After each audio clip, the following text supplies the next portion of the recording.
This is Jesse Davis from the Walter Cronkite School of Journalism and Mass Communication at Arizona State University, reporting for the Varsity Sports Show. The Arizona Cardinals are looking to earn their second win of the season this Sunday on the road, taking on the San Francisco 49ers. The Cardinals find themselves in a bit of a hole to start the season, coming off back-to-back losses to the Lions and Commanders. Things don't get any easier for Arizona traveling to the Bay Area to face a talented 49ers team led by Brock Purdy and Fred Warner. One thing the Cardinals have going for them is the connection between quarterback Kyler Murray and rookie standout wide receiver Marvin Harrison Jr. So far, the pair have connected for 15 receptions, totaling 243 yards and 4 touchdowns. A big key for Arizona is going to be getting off to a fast start. The Cardinals have to be able to gain some momentum early and score to take the crowd out of the game at Levi's Stadium. James Conner is going to be another huge factor for the Cardinals as they need to get him going and involved. Conner thus far through 4 games has 2 games over 100 yards and 2 games with 50 yards or less on the ground. The Cardinals need a big game from Conner, who will try to take some of the pressure off of Kyler Murray, who will have Nick Bosa and company to deal with. The 49ers are at their best when their defense is creating turnovers and scoring points. We saw that last week against the Patriots, where Fred Warner picked off Jacoby Brissett and ran it back 45 yards for a touchdown. The Cardinals' offensive line has to be able to protect Kyler Murray and give him enough time to find his receivers open down the field. With kickoff set for 4:05 p.m. Eastern, it will no doubt be a classic NFC West tilt between the Cardinals and 49ers. From the Varsity Sports Show, I'm Jesse Davis.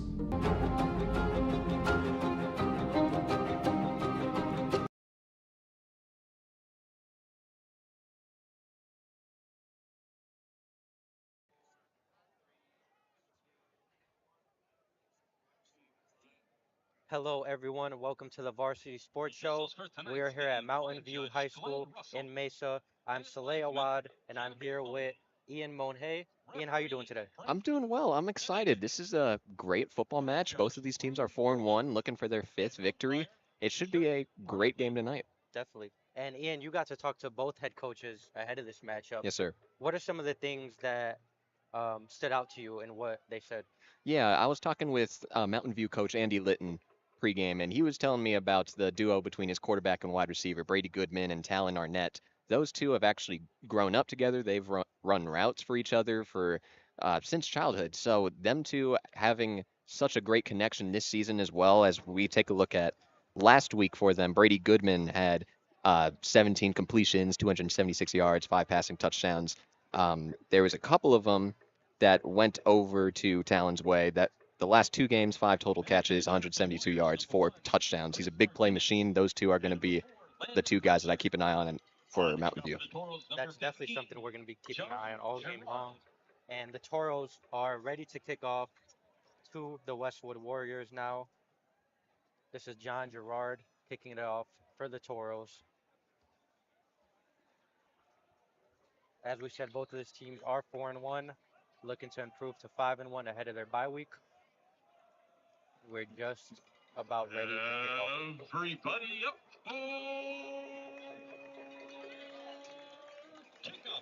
And we are underway.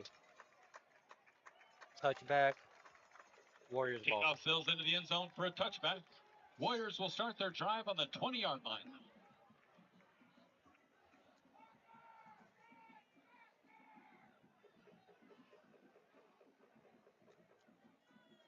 Westwood will begin their drive from the 20. Ian, what do you think they should be doing early on? Kind of establish the run game or try to get it going through the air? They've been a ground and pound team this entire season. They've been a very balanced attack, as I'll get out my sheet once more. Westwood last week had a total of 22 carries, 211 rushing yards, 2 rushing touchdowns, very balanced. One player with 93, another with 65 rushing yards. So keep an eye out on the run game as we're going to get ready for the first play of the game. And Elliott Reed hands it off to Keyshawn Barkus. Barkus dropped after a gain of about 4 yards there. And Keyshawn Barkus, as you were talking about, he's kind of been the driving engine of this team so far. I got to watch a couple of games of them this year, and on the ground, he's just relentless. Absolutely. I'll take a look at that sheet once more. I'm going to keep referring back to this, Saleh. Um, Yeah, Barkis in one game had 22 carries, 100 rushing yards, 2 rushing touchdowns. That was versus Shadow Ridge, as that's going to be sailing right over. My apologies there. But Incomplete pass. absolutely, Barkis Brings is a up third playmaker down. in the run game, and he's going to be a focal point for Mountain View's defense. Definitely, he's definitely somebody that Mountain View has to kind of contain this game if they want to come out with a victory. As Westwood looks to the sideline for their play call, Elliott Reed in shotgun once again. This team runs a lot of shotgun. Reed ready to take the snap. Man in motion. Reed does take the snap. Rolls out to the left. Reed looking to make the throw. Unable to find a receiver and is pushed out of bounds. Quarterback keeper number Yeah, 5, really good Elliott coverage there by Reed. Jasper Lake. He has been one of the driving forces of that secondary. He has had a couple of interceptions. He's making a lot of tackles on the run, and that play does a really good job covering that left side of the field and forcing Elliott to go ahead and get a short gain right there, third down. Or is that fourth down? My apologies. That is fourth down. The Warriors ready to punt it off. Toros make a great On the punt for the defensive stop, Warriors, number 3 and 80, out right off the bat. Jeremy Carrera. As Jeremy Correa takes it back to the left side of the field and tackled. Oh, breaks the tackle. Steaming down the left sideline and brought down inside of the 25-yard line. Incredible return there. Yes, we see a couple of players down right now, but seriously, that was a tremendous return to being able to break out of that tackle near the 45, being able to gain an extra 20, dancing on the sideline. That's a difficult play to make, and he's getting his team in position to score here now. Definitely a great start for the Toros, getting this field position right off the bat.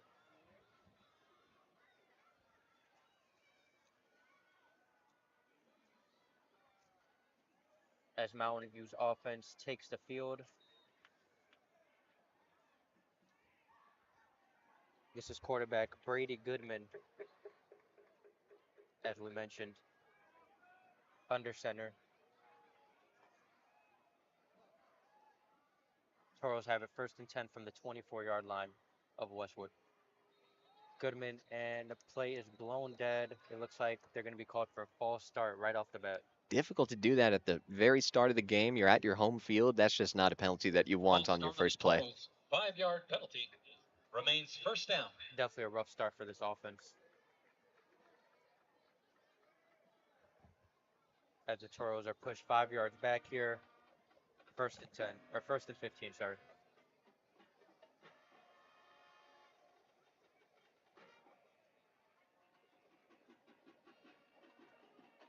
Goodman under center.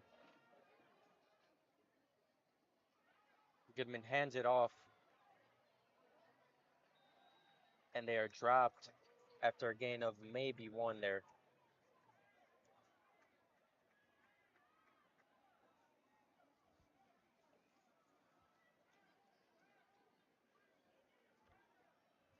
And that is Reese Bodily there with the carry. 2nd down for the Toros. In shotgun formation, Goodman rolls out to the right. Goodman makes the throw to the sideline, and it is caught there by Mikey Sumko. Pass complete to number 2. Yeah, Mikey gorgeous Sumko. rollout right there to the right side. That looked like it was going to be a comebacker, and it was a beautiful toe tap right there. First down, close to the 15. Great start after that false start for the Toros as they have it inside of the red zone now. Goodman under center, player in motion. Goodman takes a snap, hands it off. And it is And stuffed. this Westwood defensive line is not playing around right now. Yeah, stop made there by Dax Clark. Just a nice blow up there, and are they going to go for it? Is that something that you would do mid-game or this early in the game? To be honest, 4th and 3, I personally would. I think anything under 4th and 5 in a situation like this, if you drop the right play, you should go for it. Making a statement early, I like it. Definitely, you got to be aggressive in games like these. As Goodman in shotgun, and it is blown dead again. Another false start, and this team will not go for this. And that's something I'll keep my eye out on. I'll actually count it out. That's 2 false starts right there on this drive. On this On this down, that's very disappointing on that end. Do you still go for it at this stage? I didn't think so, but it looks like 4th and 9. They're still looking to keep the offense on the field. Not sure if they have some kicking problems.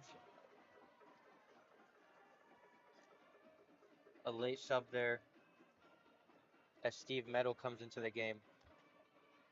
Keep your eye out on Mikey Sumko. He has been a very great intermediate receiver throughout the season. Goodman rolls out to the left. Goodman makes the throw. Oh, and that's a it's caught. great. Touchdown! That is Zachary Galavis there for the Toros. 4th and 9 conversion. Yeah, beautiful play right there, rolling out to the left and making a nice lofter over to the left sideline, in making his receiver the only person that is able to make that catch, and he makes a nice run in. Touchdown, Toros. I want to say that was an incredible play call and incredible throw. It looked like he was running an out route, and then he hit the double move, and that was an incredible throw and ball placement by Goodman. I see why they went for it now. Yeah, very powerful offense between Galaviz, Goodman, and then there are other two receivers that we're going to be mentioning all night with Sumko and with Arnett.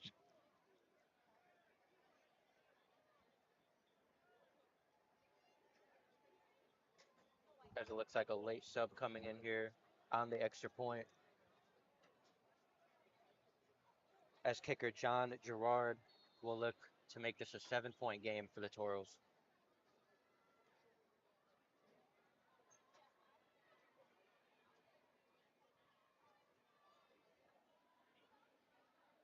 Snap, hold, and kick is through the uprights. It is 7-0 bound to kicker lead.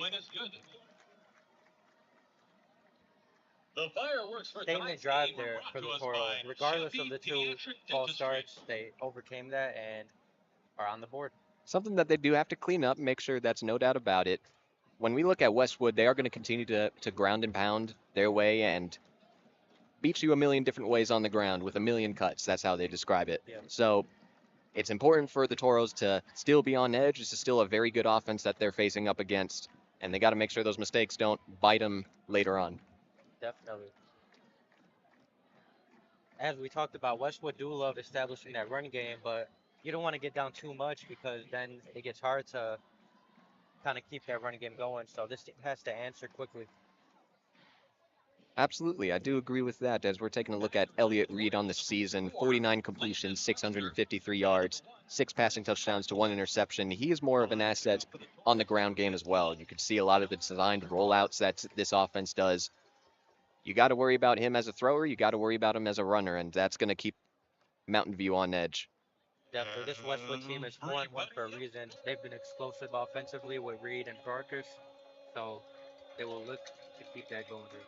Kickoff.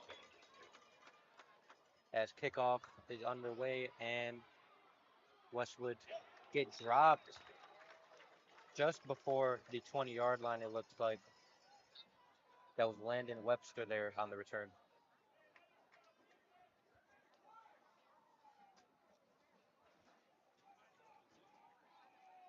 Yeah, gorgeous tackle there by Markway Holder, making sure that he doesn't get out to the 20-yard line. Very short of the touchback, that is for sure. Good coverage there. Definitely. As Reed once again in shotgun formation, 1st and 10, the team has it. And it is handed off to Barkus. Barkus breaks the tackle and is dropped after a gain of about 2 yards there. Ball carried by number 2, Keshawn Barkus.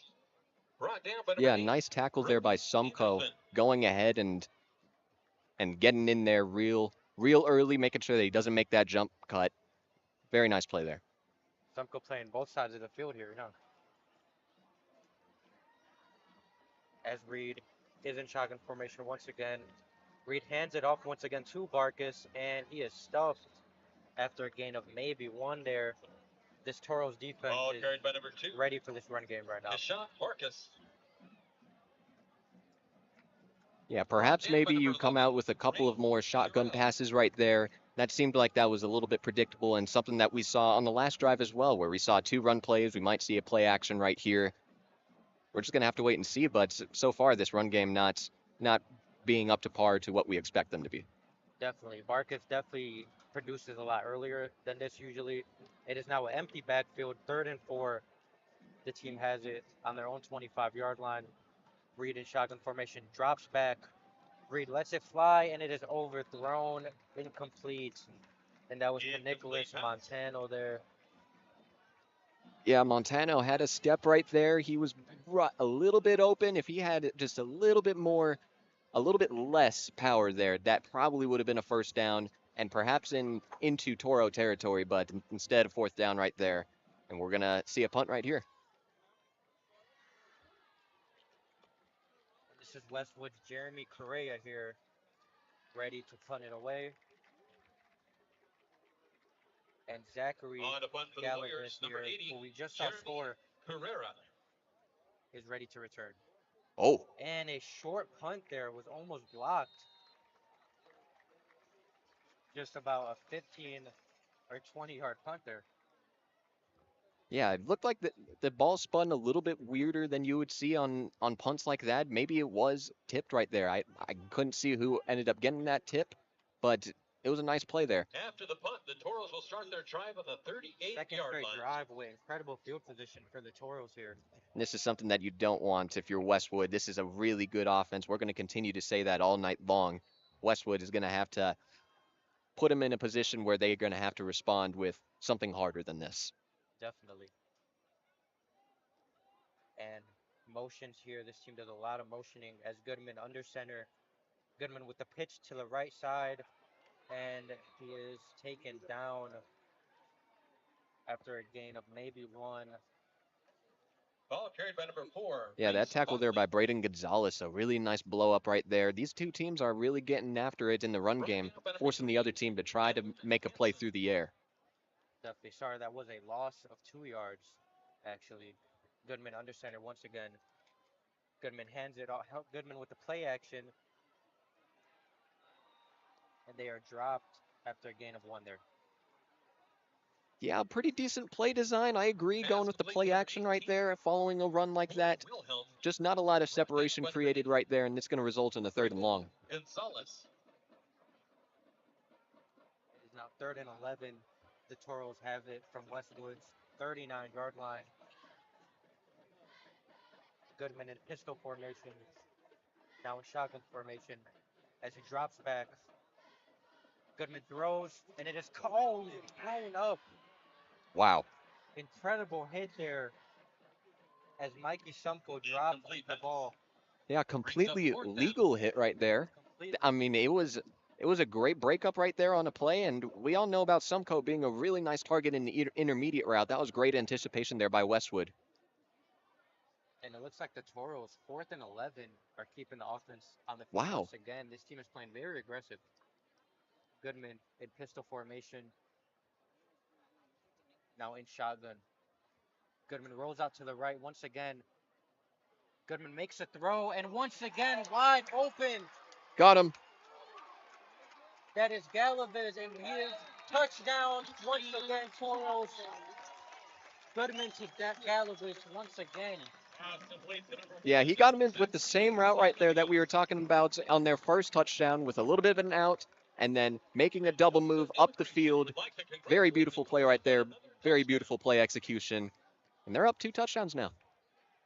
That double move is definitely cooking for the Toros right now. On to kick the extra point, number 15, John Gerard.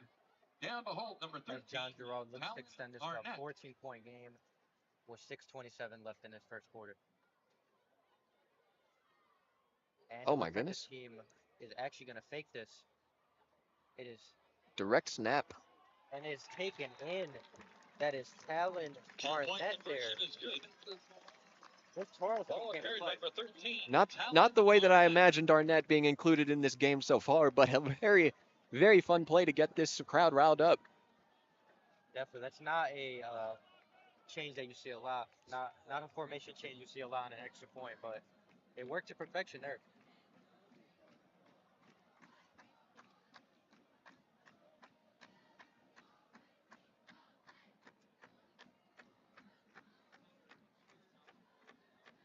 And Mountain takes a 15-point lead in this first quarter. Westwood desperately need an answer here.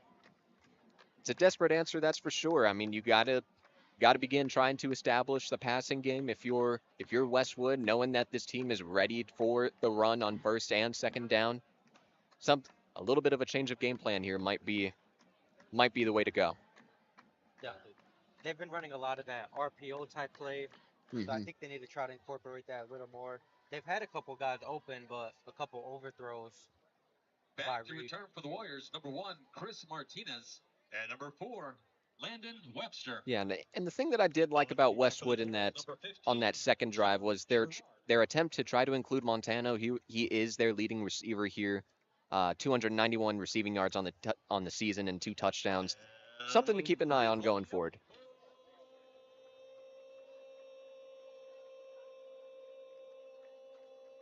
As Gerard kicks it away, and another touchback here. Westwood is Kickoff offense will sails have into the the end ball zone at the for a 20. touchback. Warriors will start their drive on the 20-yard line.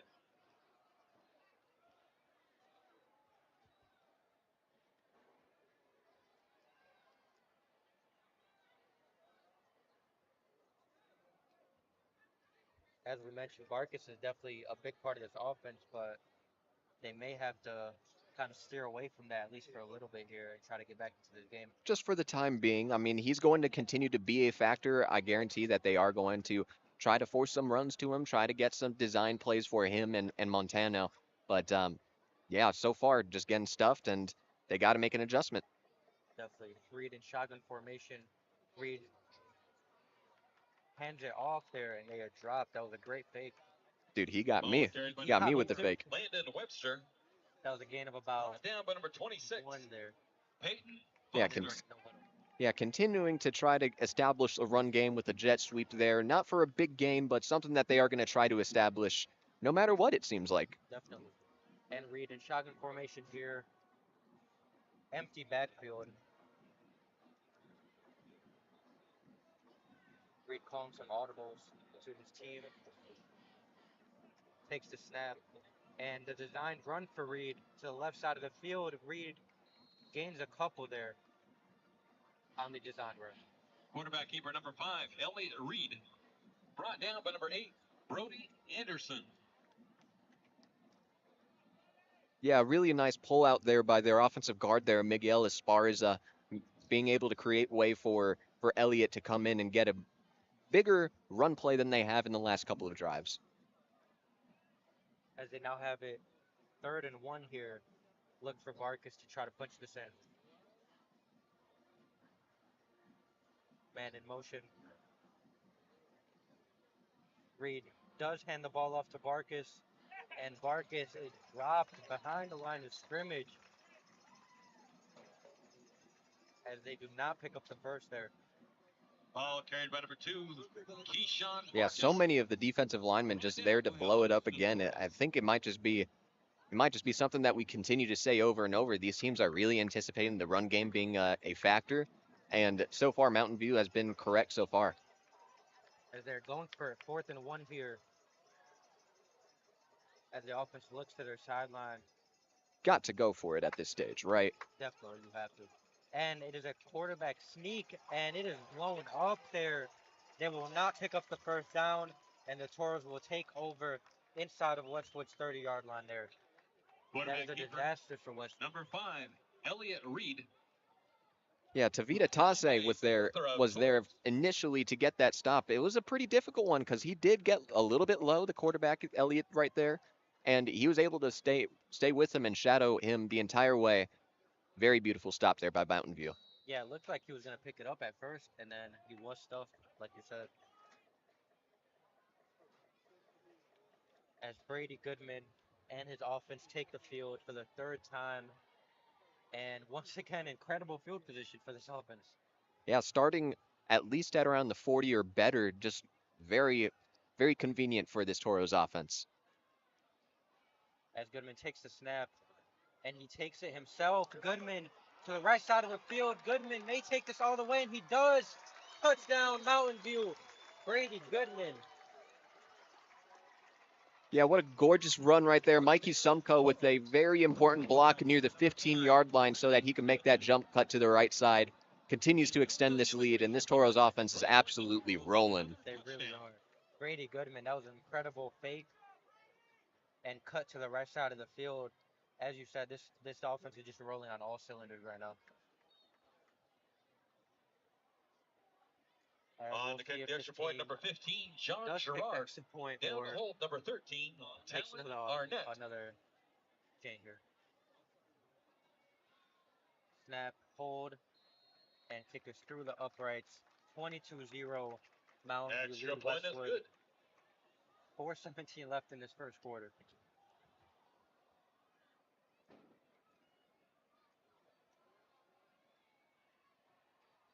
I wanted to pose the question to you. What is the adjustment that you would make if you're Westwood, defensively speaking? I mean, Mountain View is truly rolling. We're going to continue to talk about them all night long. But what does Westwood need to do to get themselves back in this game from a defensive perspective? It's definitely tough to make defensive stops when you're on that side of the field all the time when they have field position like that. But I think this team needs to try to send some pressure. It looks like they're not getting a lot of pressure. The quarterback's able to roll to the left or right on those touchdown passes. So Back I to would try to return get for the some Warriors, pressure on number them. 4, Try to Landon stuff the Webster. gap so they're And not number able 2, to run down the Chris middle like Martinez. they just did. But yeah, On I the think this kickoff for team the definitely needs Toros, to make number adjustments 15, quickly. John Gerard.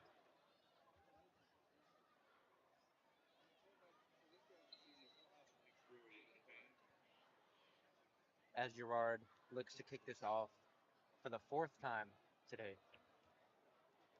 Already 4? My goodness. Still in the first quarter, Quick game so far. definitely. Everybody up for kickoff. As Gerard kicks it off, and another touchback. Westwood Kickoff sells at the end has zone it for a at their own touchback. 20 once again. Warriors will start their drive on the 20-yard line.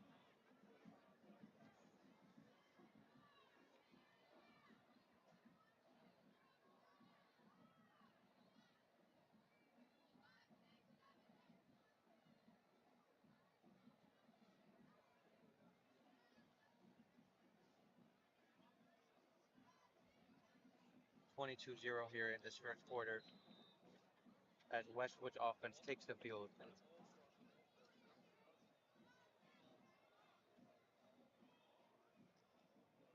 Elliott Reed in shotgun formation with Barkus to his left. Reed takes the snap, fakes to Barkus, and thrown. It is overthrown once again, and the interception is dropped there by the Toros. Incomplete pass brings up second down. Yeah, a little miscommunication there. Looked like Webster was supposed to be on a little bit more of a slant, and he ended up stopping there at around the 25. Very close and a very dangerous throw, if you're asking me. Definitely could have been a tough pick there for Westwood. As it is now second and 10.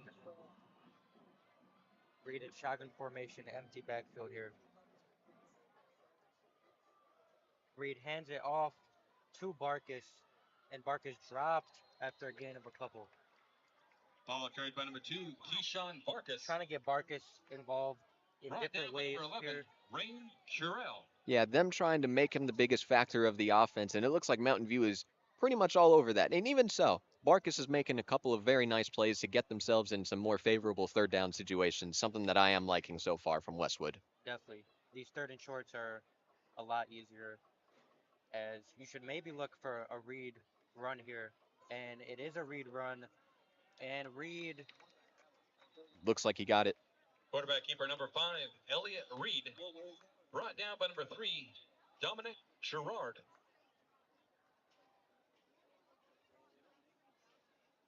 looks like the refs are discussing whether he picked up the first down here. It looked like a first to me. I did see a ref mark him at the 31 at some point, and they're going to mark him a little short. Am I reading that right? On the play. Oh, it looks like there's a flag on the play here.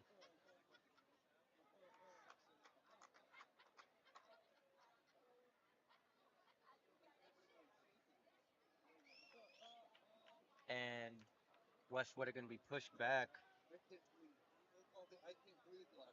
Illegal formation on the Warriors. In illegal formation. 5-yard penalty. Remains third Not down. ideal for Westwood there. if they did pick up the first. But they get another chance. Third and intermediate is still a pretty decent position to be in. Not ideal, and certainly a back killing play right there.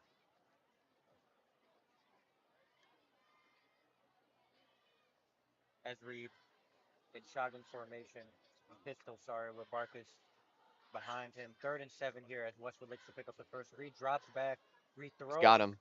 and it is caught first down there. And that is Montano. We talked about Pass him, complete and they to number do get 7, him involved. Nicholas Montano. Yeah, they get Webster. Brought down They by get number him there on 21, a nice Myron in route, an intermediate in route. They get the first down there. But I also did see Landon Webster go a little bit more on an out route. He looked like he was open there in that zone coverage. But a very nice find by Reed as they get the ball moving for the first time this game so far. Definitely great to see getting the ball movement through the air, and it is handed off in a jet sweep, and it is stuffed. That was to Webster there, and it goes nowhere. Ball carried by number 4, Landon Webster. Yeah, just another play there that they were just it's preparation through anticipation, and that's something that I think Brought down by has number been 8, greatly instilled by Brody this Toros Anderson. defense so far.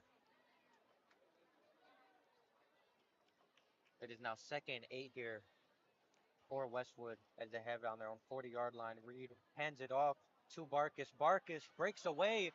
Barkus picks up the first, Ball carried and by this number offense 2, is rolling now. Keyshawn Barkus. Yeah, nice little run play right there. Brought Nice down by another number 9, little jump cut to the Caleb left and being able Larson. to create some space for himself to continue running.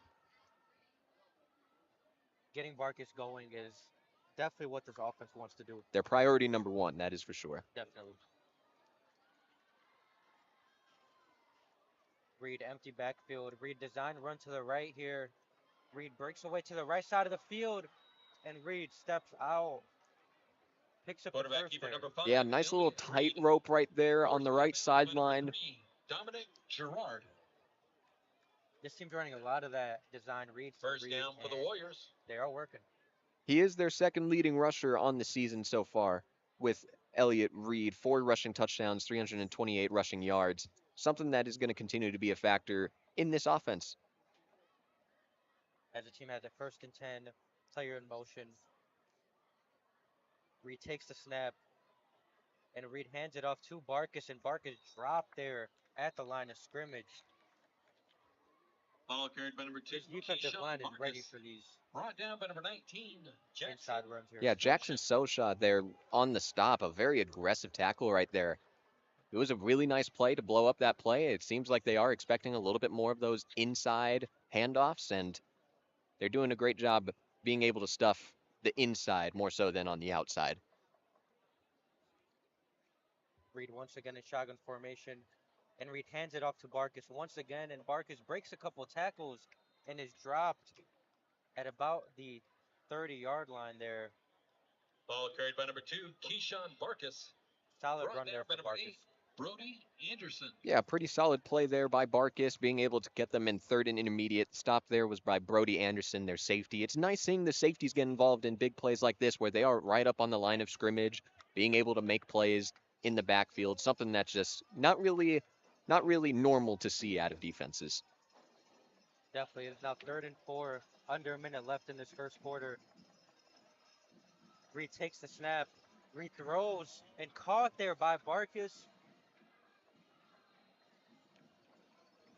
Looks like he may be just short To number 2, of the Keyshawn first down. Barkus. Yeah, Dominic Gerard was there on the play, Gerard. being able to hold on and secure that tackle right there to keep them from getting that first down. It's hard to make those shoestring tackles that way and being able to hold him up, but he ended up getting some help on that tackle anyways, and it's going to be a 4th and 1 right here.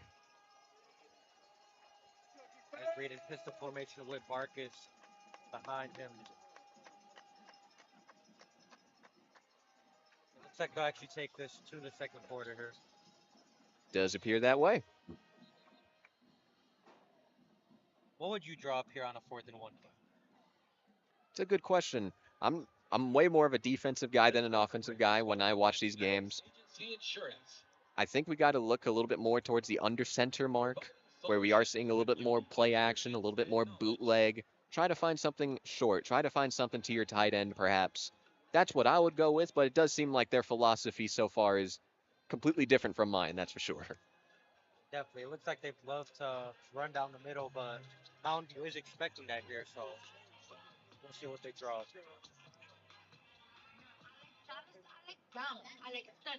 Yeah, this was something that I was talking about with Mountain View the last time that I was covering them. Their ability to anticipate, and it seems like all of those anticipation plays are through preparation. That the film seems like it's really going well. They're really understanding it, and they're really getting the formations and where certain players are going to be on certain plays. I think that's just an underrated part when you have your defense being able to make plays and be there early. Those are big time stops. Those are big time winning plays. Definitely. And this team needs an answer here. It needs a conversion down 22-0. Top of the second quarter here as the team switches sides of the field.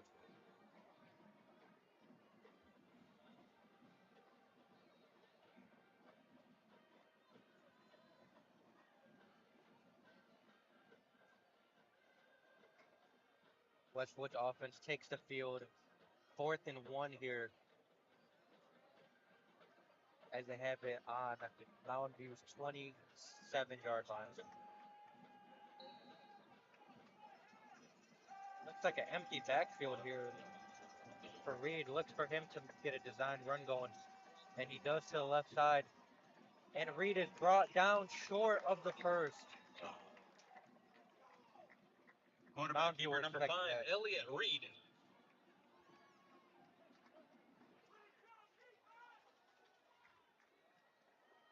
You know, this team has ran that play a couple of times. By a host of Empty Toros. backfield, that was kind of a little obvious there, what they were running. And Mountain View were Toros ready. picked the ball over on downs. Again, we talk about the anticipation there. Caleb Larson there on the stop, being able to go in through that gap, be able to blow up a play.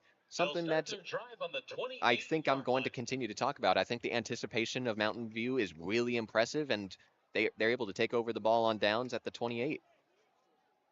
As Mountain View's offense does take over, Brady Goodman in shotgun formation. Goodman throws a screen pass there, almost dropped, but he is able to hold on to it, and they pick up a couple yards. Pass complete to number 1, Zachary Galavis. That is Galavis there.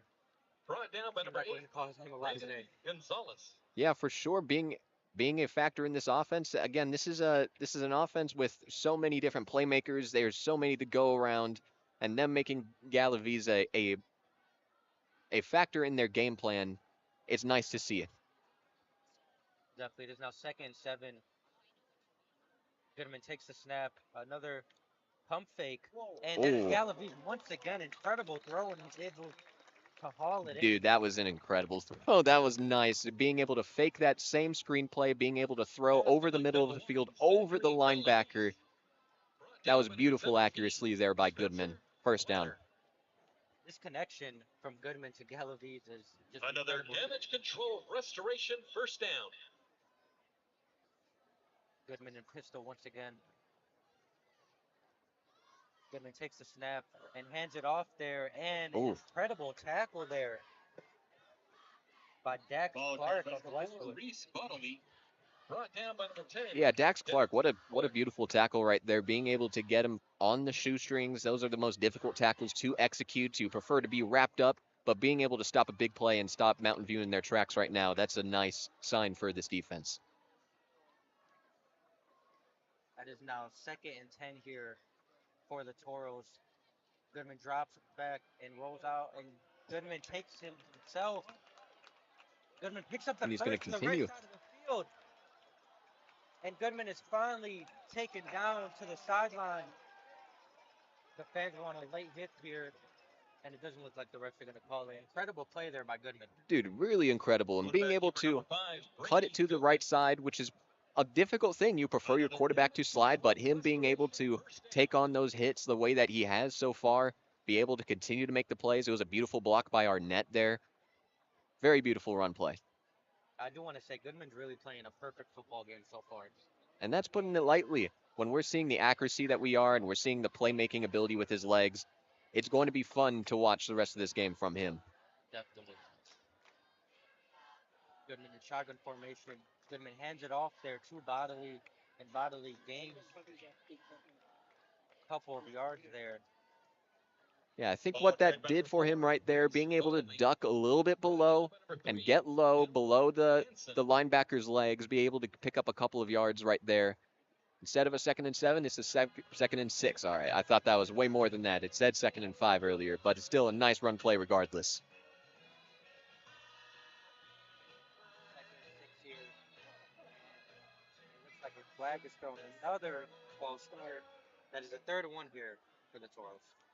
Perhaps Sweet Caroline in the background was making them jam out to the music just a little bit, but that's 3 now, and it hasn't really been a factor in this game so far. They are still up 22-0, but you prefer to clean up those mistakes as the game goes on.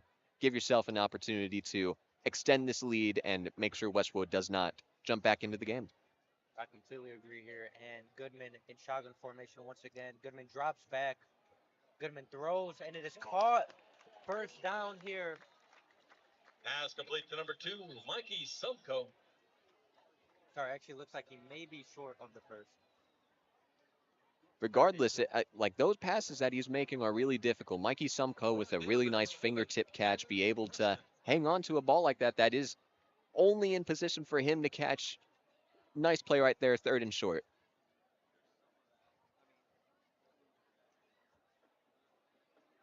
Goodman under center, which we have not seen a lot here. Goodman hands it off to bottom, and it looks like another flag is thrown. Flag on the play.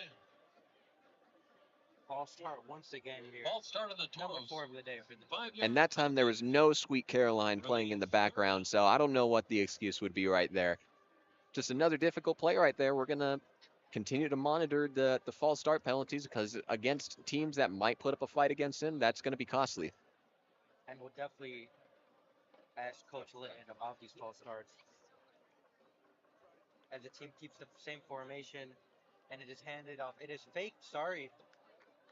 Thrown to the left side there, and that is Pass complete to number 18, Porter tight end Wilhelm. Porter Wilhelm there for the Forced Toros. out of bounds by number 3, 4th and 5. Dalton Henson.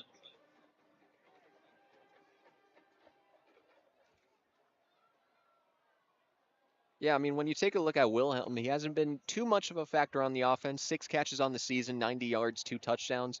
But still, being able to make plays like that, be able to get your team in position to do so, being able to get his confidence up as well, I think that's very nice to get him the ball there. This team playing very aggressive. Goodman drops back on 4th down. Goodman makes the throw, and Wow. Wow. touchdown. That is Mikey Stumpo there for the Toros. Threading the needle right there. It looked like that was going to be a Westwood interception. That would have been by, excuse me, I don't have that roster in front of me. That would have been Dallin Hansen that would have had the pick, but it goes right through his hands, threading the needle. And Mikey Sumko, again, on those intermediate routes, you got to keep an eye out on him. Touchdown, Toros. Brady Goodman is just playing perfect football right now. There's nothing else to say about him. This is an incredible game, both through the air and on the ground. Extra point is underway, and it is converted. 29-0 here. Extra point is good. Left in the second quarter. Westwood desperately need an answer. What do you think that the message is to Westwood's huddle right now? You're down 29-0. You want to get yourself back into this game. You want to get yourself something that you could take into this next week of practice. What is the message? I think with stuff like this, every comeback that I've seen this large, early on, you kind of just want to keep playing your game a little bit. You just need that one successful drive that converts in a touchdown. So I don't think this team needs to rush, but they definitely need to make some changes. I think they can still establish that run game a little bit with Barkus, but they need to get it going through the air too. Yeah, Barkus has made a couple of plays here. I think the passing game is going to be important for Westwood going forward, given that Mountain View has anticipated these run plays really nicely, whether that have been through the north-south run game or the east-west run game. They've been on it all night long, and the passing game is something that they're going to have to open up in order for the run game to be established better than it has so far. Everybody up. And the Toros kicking it off once again. Looks like there's going to be a lot of that today. Kickoff. And another touchback. Westwood will take the ball Kickoff sails into the end zone for a touchback. as they look to get on the board. Warriors will start their drive on the 20-yard line.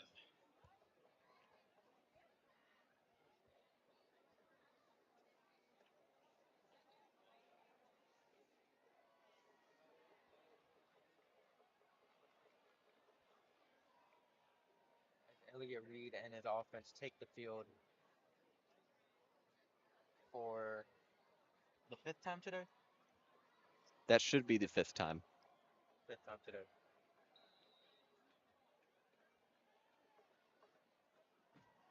Reed in pistol formation. Man in motion. And flag thrown. False start here. Flag Not on the play. Westwood, not on the Toros. Perhaps the only penalty that we have seen so far today. Actually, that is wrong. I remember an illegal formation over here on the Toro side of the field, but a lot of false starts, which is a fascinating thing. And the road team in Westwood being able to only have one false start, it's impressive. You're in a hostile environment with a lot of passionate fans, and perhaps the noise is getting to them right now, but them being able to only have one so far, it's an impressive feat regardless. As Reed takes a snap and throws. Completed there. Not sure where to start the drive after that false start. Pass complete to Yeah, number nice 6. concept right there where the outside receiver goes on a little comeback where you have another on a short out. It's a nice little play design right there to finally get a little bit of passing offense going. Now 2nd and 7 after that gain of about 8 yards there. Reed takes a snap, and Reed will hand it off to Barkus. Barkus breaks a couple of tackles, but not able to overcome this Mountain Ball View carried by defense. number 2, They're just everywhere. Keyshawn Farkas. Yeah, Barkus going ahead and continuing to try to jumpstart this offense, and Mountain View again is all over it. He is having to earn every single yard that he is getting, where it looks like he might be getting 5, 6, 7, 8 yards and traveling 70. He's only getting maybe 2, 3, 4 yards. It's an impressive feat by the Toros defense so far in shutting them down. It really is. You could tell they were well prepared for this run game, and they're containing it so far. Reed in shotgun, empty backfield, 3rd and 4 here. Drops back. Reed throws, and Reed, it falls incomplete. Looks like a flag is thrown. Looks like the cornerback may have not looked back Flag there. on the play.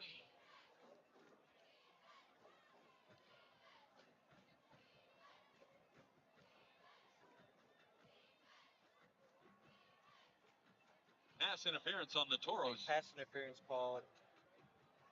Yeah, really interesting call right there. It looked like it was an underthrown ball regardless by Elliott. But those are the types of penalties that we have seen time and time again, whether that have been in high school, college, or the NFL. If you're able to underthrow a ball and it's tight man coverage, a lot of times you are going to get that defensive pass interference penalty called. So a disappointing call there for Mountain View as they look to extend their defensive possession. Reed now hands it off to Barkus. Barkus to the left side of the field and dropped after a gain of about 3 Ball yards carried by there. number 2, Keyshawn Farkas. They're really trying to get Barkus Brought involved, by number but 9, it's not going to be Caleb easy with this Larson. Mountain View defense playing like it is. Yeah, their defensive line, Mountain View, has been a force pretty much the entire season, being able to get a ton of tackles for loss. We have Larson, number 9, having 8.5 tackles for loss on the season, and that's quite a bit when you consider the rest of it. They have 42 tackles for loss on the year. They're going to continue to muster up that run game. Now 2nd and 7 here. Reed does hand it off once again to Barkus, and he is just pummeled by this defensive line, as you were just talking about. Ball carried by number 2, They came to play today. Keyshawn Farkas. Yeah, it looked like that was Adriel Hernandez there on the stop right there. Again, I don't know how many times we gotta talk about it.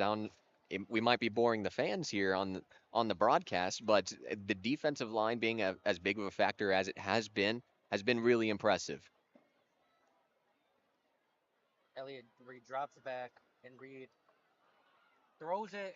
And Oh, that looked like it was catchable there. Incomplete pass. That was to the running back. Brings up Reese fourth Bodley. down. Yeah, it looked a little bit underthrown. It looked like he could have maybe dove for it, but it's a difficult play regardless. Running out, rolling out onto the right, and throwing off of your back foot. It's a difficult play to make, and it looks like he had that window open just a little bit, but it's an unfortunate thing to see that happen. And it looks like they're going to go for this punt. Does On look the like punt they're for the gonna punt Warriors, down number 80, 9-0 here. Jeremy Carrera. Under 6 minutes left in this first half. As Correa punch to the Toros. Ball takes a friendly bounce there for Westwood. As the Toros will have it inside their own 20 here. Yeah, no, you don't.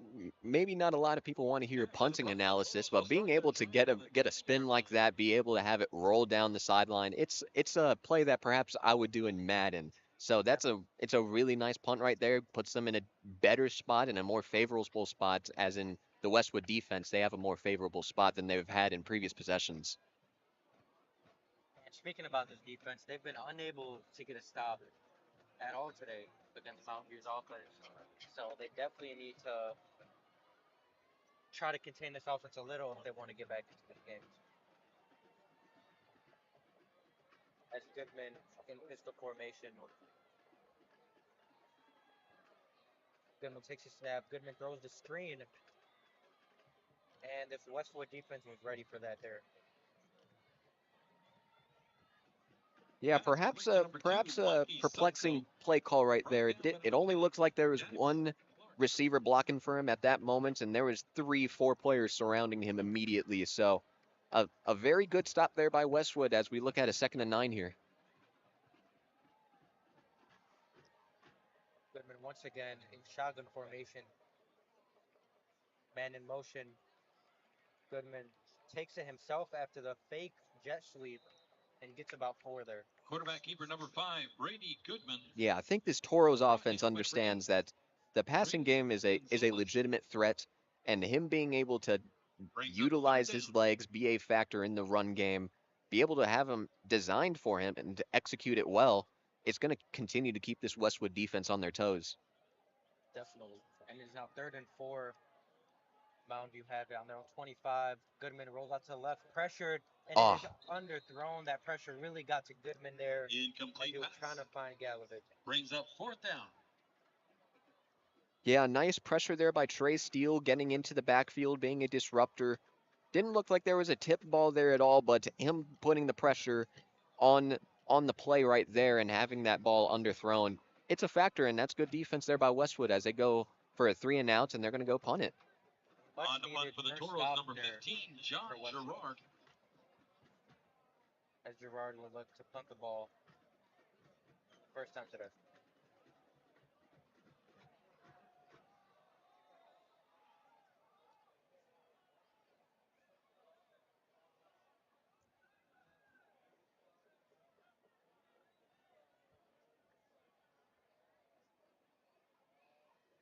Gerard punts it away. A beautiful punt there. It is taken by Westwood. Couple shifty moves there. Couple broken tackles, and they'll have it in Mountain View's side of the field. Flag on the play. And there is a flag on the field. Yeah, perhaps it may have looked like an illegal block in the back, a little shove there right behind the return man. Think that's what's going to be what this play is flagged for. And it does look like that. Block to the back on the Warriors. Definitely an unfortunate flag after a return like that. Yeah, getting close to Toro's field and being able to get close is something that has to be emphasized, and continuing to make mistakes like that is just a disappointing thing for Westwood.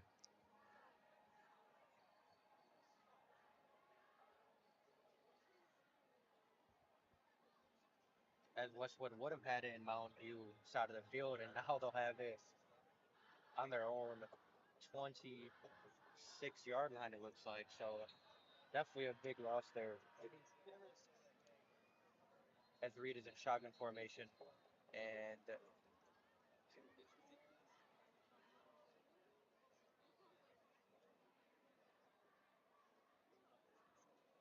looks like the play was stopped.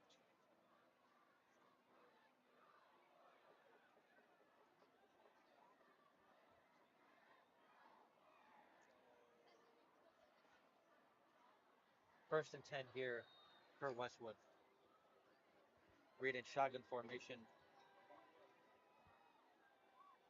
Reed takes the snap.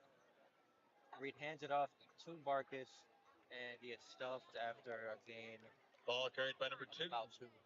Keyshawn Marcus. Yeah, this Westwood offense trying to play this north-south game, which is a nice thing to do. You don't want to always bounce it out outside, Brought down by number 19, but continuing to emphasize the middle of the field, the middle of the line when this defense has been stout all game might not be the way to go. It is now 2nd and 7 here. Reed, empty backfield. Reed, another design run to the left side of the field, and he does gain a couple there.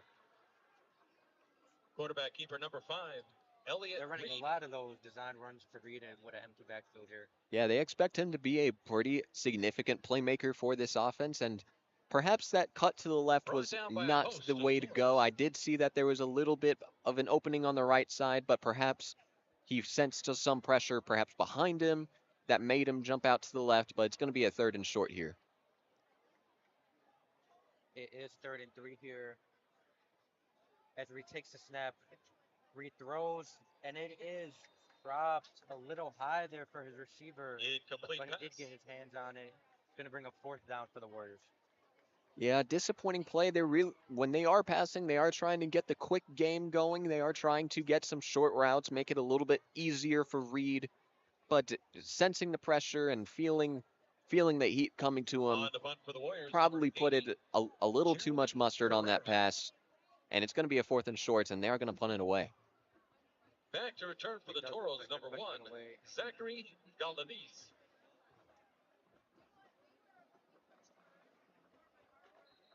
And a play is stopped.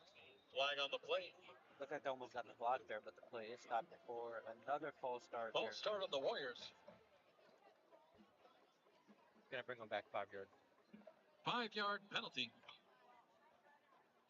Yeah, regardless of that false start, that Toros special teams unit has been really getting to the punter, being able to blow by their blockers and get some pressure on a punter that it makes it hard. It's a hard job for the punter to kick it away as far as he can with all of that heat coming to him. So nice job by the Toros special teams. Really, on all 3 levels, the Toros are just playing incredible football right now. You can see why they're a top 10 ranked team in the state. Absolutely. When you're taking a look at some of the top dogs, you have to consider this Toros team that head coached by their first year head coach Andy Litton. They have been extremely impressive, really improving upon a legacy here. Ball is punted away. Fair catch there. Looked like there may have been a little interference, but no call there. Oh, they called it. Oh, They they threw did it out. Flag call on it the out. play. Yeah, Galaviz was trying to take the fair catch, and a Westwood defender got in his way there. Yeah, it looked like that was Dallin Hansen right there. That was just an unfortunate thing. It did look like the ball took a weird turn, and he's not doing anything wrong to interfere, trying to interfere with Galaviz right there. But it doesn't really matter. The refs are going to call this penalty perhaps after Yeah, this discussion. looks like they're talking about it a little bit.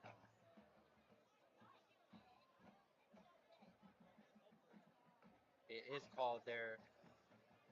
Fair catch interference on the words. Another drive with great field position here for Mountain View.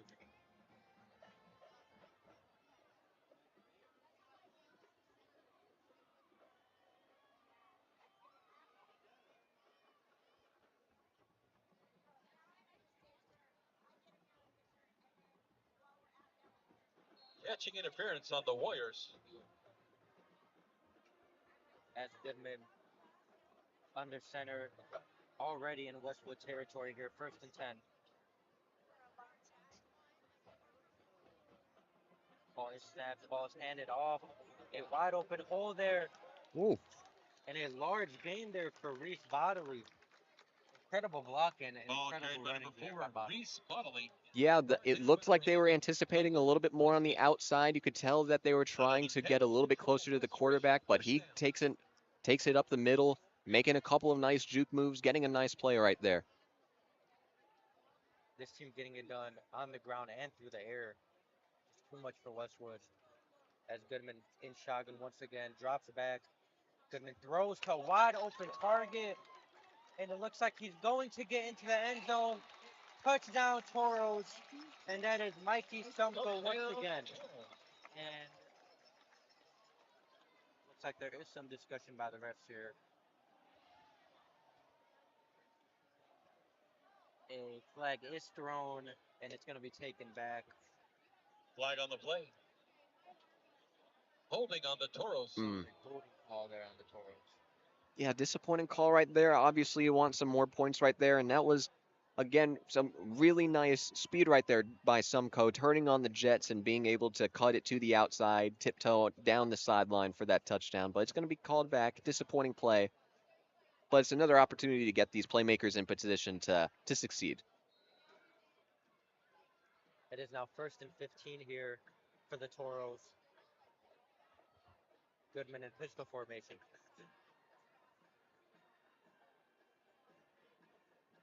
Goodman takes the snap.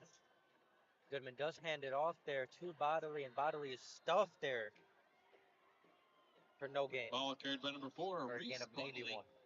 Brought down by number 8, Braden Gonzalez. Yeah, Braden Gonzalez there in for that tackle. This is a team that in the last couple of weeks on their defensive line, they have really been disruptive in the backfield, and that's hasn't really been the case so far today, but that's just another nice play showing what they can and can't do. As Goodman takes the snap, drops back. Goodman throws Oh. in. A dangerous throw there.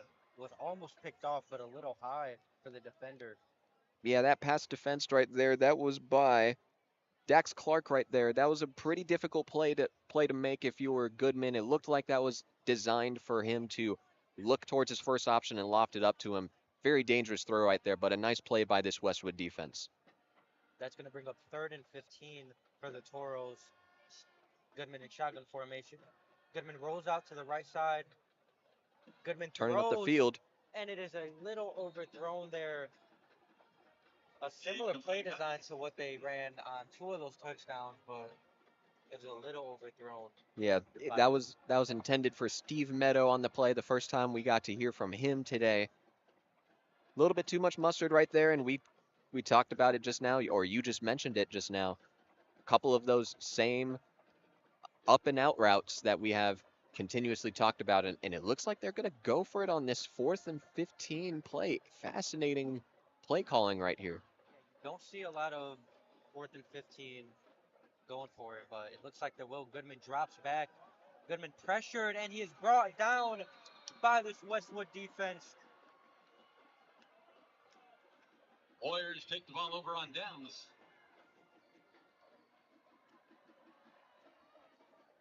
Quarterback keeper number 5, It looks Brady like Goodman. Preston Brought Atwood down by there. number 58, Preston Atwood. He actually leads the team with 6 sacks this season. Yeah, this is a very impressive play right there where he just blew it up. It looked like he was unblocked, so perhaps there's some changes that need to be made to the protection there. But being able to blow up the play, catch up to the quarterback when all night long he has been a factor rolling out and throwing some accurate passes, it's nice to see them make a play right there. This Warriors defense definitely needs to keep trying to bring that pressure. Looks like it's definitely affecting Goodman as the Warriors take possession. Elliott Reed in pistol formation. A low snap there, but he's able to hold it. And he's tackled for no gain there. Quarterback keeper Dangerous number snap 5, there. Elliott Reed. Brought down by number 19, Jackson Bring up 2nd and 10. Sosha. Yeah, Jackson Sosha there with that tackle. An unfortunate thing for this Westwood offense where you are trying to put up some points before the end of the half, and you see a low snap like that, and he has to turn on the Jets to try to get out of it. But a nice play there by Sosha to make sure that he does not continue to make plays. As Reed rolls out to the left and throws, Ooh. and it is almost picked off. A dangerous throw there by Elliott Reed. Play broken up by number 10, Beckham Barney. Yeah, Beckham Barney there making a play at the linebacker spot. It was a dangerous throw. It was a sidearm, rolling left, throwing right. It's not a play that you would like for your quarterback to make, especially when you are trying to take the conservative route and at least put up some points at the end of the half. Definitely, that's going to bring up a 3rd and 10. Just 47 seconds left in this first half as the Warriors look to get on the board for the first time today. Reed in pistol formation. Reed takes the snap, drops back. Reed makes the throw. A comeback route is just too Incomplete far pass. to the right there. Brings up 4th down. And that was to Eric Alvarez there of Westwood. Going to bring up 4th and 10. Yeah, I mean, that was a pretty difficult play to make regardless. They don't really do a whole lot of deep shots. They are conservative with their short and intermediate routes. And perhaps maybe he sent some pressure and he had to throw it up just a little bit high. But it is 4th down now, and they're finally deciding to go for it, the first that we haven't seen today so far. They are going for a 4th and 10 here. Reed drops back. Reed pressured, rolls out to the left side of the field. Reed and he's going to be brought down. Could not find a receiver. Turnover on Quarterback keeper downs. number 5, Elliott Reed. Not what you want for Brought Westwood down by there. number 11, Rain Curiel. Yeah, disappointing thing right there from Westwood. You could tell that they were really trying to throw the ball downfield. It may be a matter of confidence. It may be a matter of he probably prefers for his receivers to make the play instead of throwing it down the field. But it was a nice play right there by Rain Curiel, the linebacker, being able to make sure that he is not rolling out and continuing to make plays with his legs. Perhaps the QB spy there making a play. First down, Toros. It is 1st down, 1st and 10 here. Just 32 seconds left in this first half.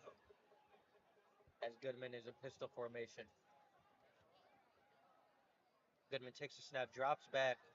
Goodman throws, and it is just overthrown Incomplete there pass. to Galaviz. Brings up 2nd down. Yeah, I'm trying to see the number of that defender that was over there, but that was a good amount of contact, and that was very well played by this Westwood defense. You can tell that they are really trying to put a little bit more of the emphasis on that deep ball instead of these short yards after catch plays, but good defense there by Westwood as we look at 2nd down and 10. Goodman rolls out to the left side of the field. Goodman makes the throw, and it is just Incomplete outside pass. of his receiver. Brings up 3rd That was down. Arnett once again. Yeah, another difficult play to make right there when you're off of your back foot, rolling to your opposite throwing side. It's a completely difficult throw to make and takes a lot of accuracy to do so, and perhaps he's learning how to do that at some point, but a little bit of an overthrow right there. 3rd and 10.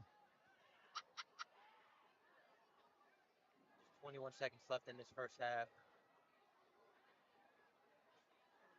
Goodman takes the snap. Goodman hands it off to Bodily. Bodily, wide open hole. And Bodily to the left side of the field. And he's finally going to be dropped inside of Westwood's 15-yard line. Ball carried by number 4, Reese Bodily.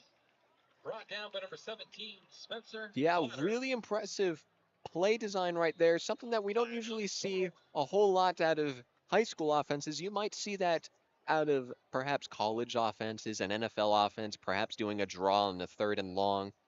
But catching the defense off guard right there, finding an easy open hole. It's going to be a first and 10 inside the red zone. As the Toros take a timeout. Just 11 seconds here. They'll look to get a couple shots into the end zone before potentially kicking a field goal, which they haven't done, so I'm not sure. I'm not sure if they'll do that here, but this team has a chance to go up even more before this first half comes to a close.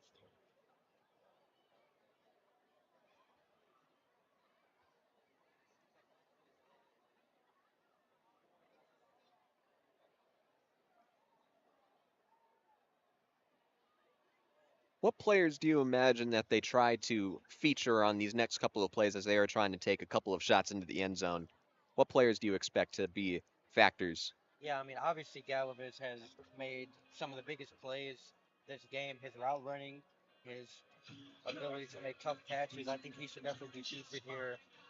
But Taylor Arnett is getting open as well, so I would look for either of them to get the football here.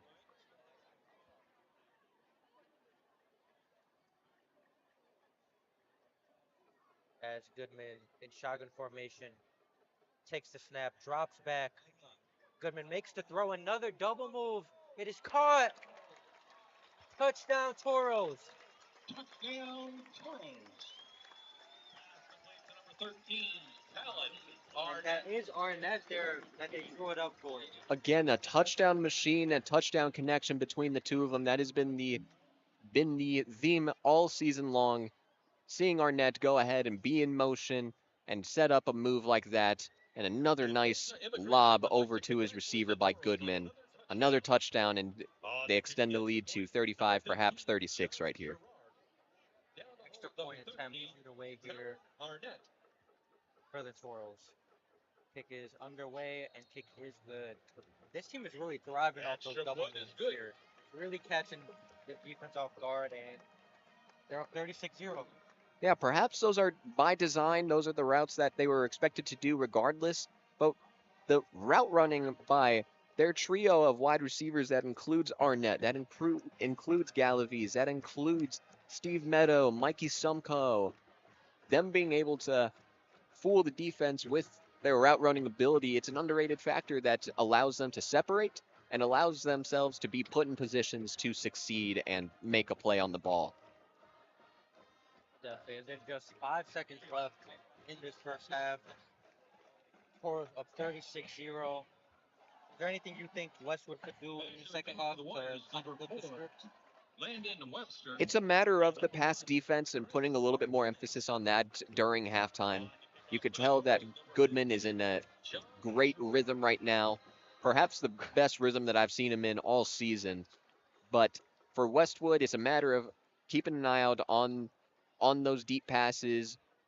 It's a matter of getting their own passing game going, and it's a matter of in the passing game being able to set their playmakers up for success. As we talk about their running back who has been force-fed the ball the entire game, something that they got to make a play. And Westwood are brought down, and this first half pass came to a close. Sounds up 36-0.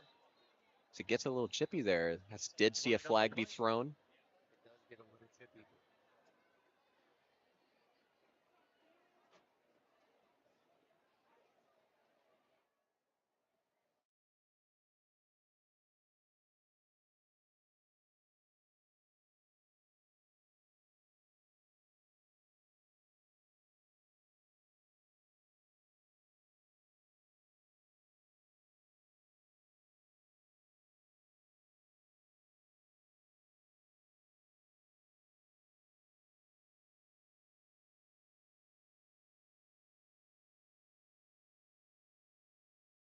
Hi, I'm Kaylee Summer with Varsity Sports Show, and I'm going to be talking about the preview game against the Hamilton Huskies versus Canyon View Jacks.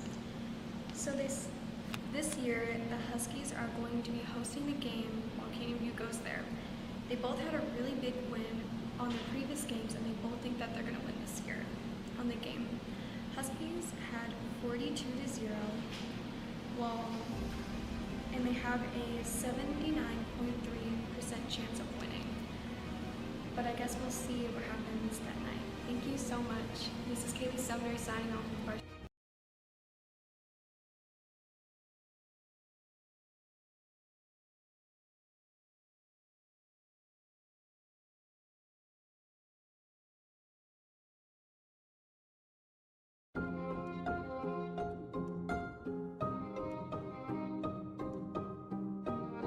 This is Jesse Davis from the Walter Cronkite School of Journalism and Mass Communication at Arizona State University, reporting for the Varsity Sports Show. The Arizona Cardinals are looking to earn their second win of the season this Sunday on the road, taking on the San Francisco 49ers. The Cardinals find themselves in a bit of a hole to start the season, coming off back-to-back losses to the Lions and Commanders. Things don't get any easier for Arizona traveling to the Bay Area to face a talented 49ers team led by Brock Purdy and Fred Warner. One thing the Cardinals have going for them is the connection between quarterback Kyler Murray and rookie standout wide receiver Marvin Harrison Jr. So far, the pair have connected for 15 receptions, totaling 243 yards and 4 touchdowns. A big key for Arizona is going to be getting off to a fast start. The Cardinals have to be able to gain some momentum early and score to take the crowd out of the game at Levi's Stadium. James Conner is going to be another huge factor for the Cardinals as they need to get him going and involved. Conner thus far through 4 games has 2 games over 100 yards and 2 games with 50 yards or less on the ground. The Cardinals need a big game from Conner, who will try to take some of the pressure off of Kyler Murray, who will have Nick Bosa and company to deal with. The 49ers are at their best when their defense is creating turnovers and scoring points. We saw that last week against the Patriots, where Fred Warner picked off Jacoby Brissett and ran it back 45 yards for a touchdown. The Cardinals' offensive line has to be able to protect Kyler Murray and give him enough time to find his receivers open down the field. With kickoff set for 4:05 p.m. Eastern, it will no doubt be a classic NFC West tilt between the Cardinals and 49ers. From the Varsity Sports Show, I'm Jesse Davis. Hi, this is Jameer Johnson reporting with the Varsity Sports Show from Indianapolis, Indiana. I am an Arizona State University online student and working remotely. Although today we are going to preview the top high school football games that are going on this week. The number 3 ranked Warren Central Warriors will host a rivalry game against the number 13 ranked Carmel Greyhounds. This rivalry dates back to 1959, and Carmel leads and wins throughout history in this rivalry.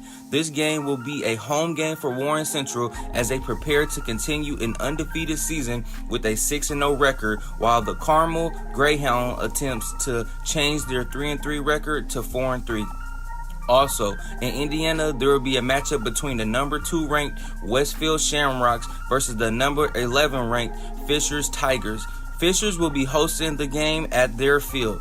Although their record is 4-2, the Fishers Tigers are 3-0 for their away games and 1-2 for their home games. The Fishers Tigers are averaging 203.8 passing and receiving yards per game. However, the Westfield Shamrocks are unfortunately coming into this game with a loss, but hope to continue a winning season by winning this game, which will make their record 6-1 if they are able to do so.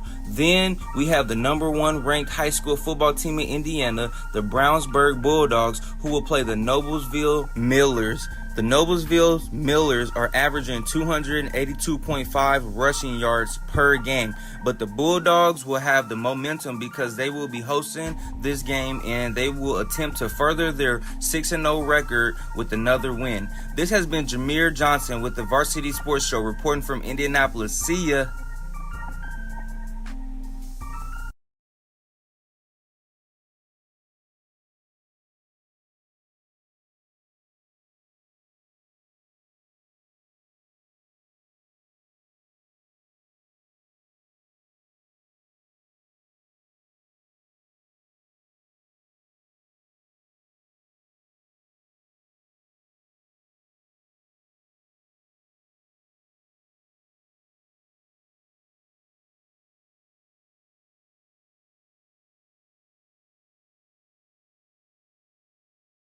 My name's Olivia Prickett reporting to you from Arizona for the Varsity Sports Show, and I will be providing you with what to expect from ASU versus U of A women's volleyball on Wednesday. The Sun Devils have an action-packed October ahead of them, playing a total of 9 games. 2 of these games will be against their rivals, the Arizona Wildcats, and their first face-off will be on Wednesday, October 9th. As of October 1st, Arizona State has an overall record of 12 wins and 2 losses. They are also undefeated at home. Their win against number 22 ranked TCU was their 5th sweep in a row and the first win over a ranked team. The Devils are fired up and definitely know how to make a statement early on in the season. Racking up a total of 643 kills this season with an average of 14 kills per set and 682 digs, the Devils are strong in both their offensive and defensive performance. The Arizona Wildcats had an extremely successful preseason, dominating in every game up until they reached conference. This puts their record at 11 wins and 2 losses as of October 1st. The Wildcats were in Texas the same week as the Sun Devils, facing the same opponents, TCU and Baylor. They put up a good fight against Baylor, taking the third set that started with a comfortable 10-0 lead to force a fourth, where they fell just short of 8 points in the final set. On Friday, September 27th, the Wildcats were unable to gain momentum against TCU, getting swept in 3 sets. This added another loss to their conference record. With a total of 616 kills and 651 digs so far this season, the Wildcats know how to keep the ball off the ground on defense. Both the Sun Devils and the Wildcats have a comparable advantage going into Wednesday night's game, but it's truly down to who wants it more. For the Varsity Sports Show, I'm Olivia Prickett.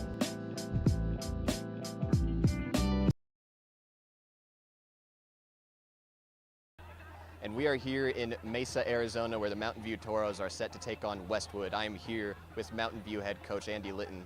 Coach, this is your first season here. Yeah. How would you say that this season has gone so far for you and your team? Gone really well. You know, we're 4-1, and I think that the kids have really bought into it. You know, we ran against a really good Liberty, and that's really our only slip up so far. And so we know we're defending region champs, and we want to make sure that we keep that rolling. Brady Goodman and Talon Arnett, that's a duo that I've kept my eye out on the last couple of weeks. What have you seen from them two in the last couple of weeks that makes you so confident in their abilities to lead you to victory? They have a really good relationship. You know, they're childhood friends, and they've ran routes together for 10 years. And I think Brady's a really special talent, and I think that Talon kind of knows where he wants to get him the ball. So I think that they have a great relationship. I think that helps it in our system and how we take grass and feed kids the ball. What are the keys to victory tonight? You know, we need to make sure that we avoid our self-imposed mistakes. We need to come out and physically assert ourselves, and our defense needs to shut down the run. Those are the big three. And that was all that I had for you, Coach. I appreciate your time and good luck. Thank you. Have a good one. And we are here in Mesa at Mountain View High School, and we are with the Westwood head coach, Brandon Large. Brandon, you are having your most successful season of your coaching career so far.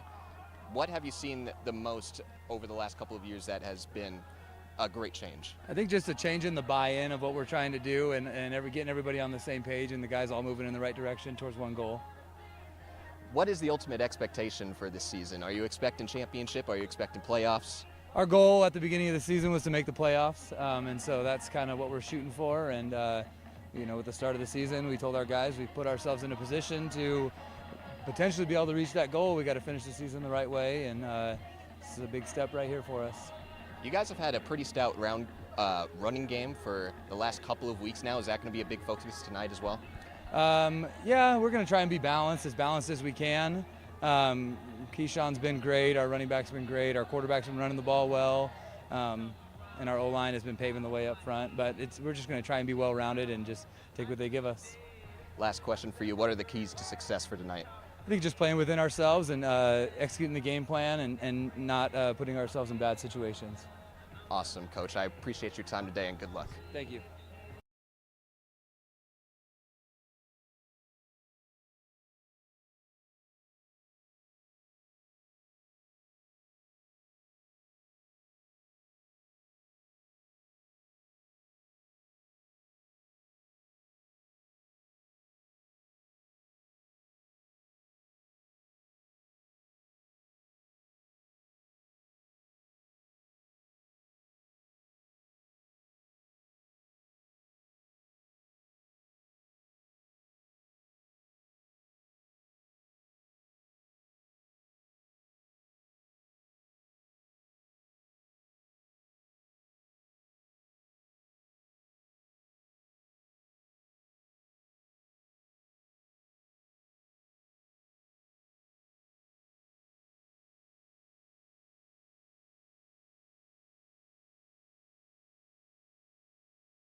Welcome back to the Varsity Sports Show.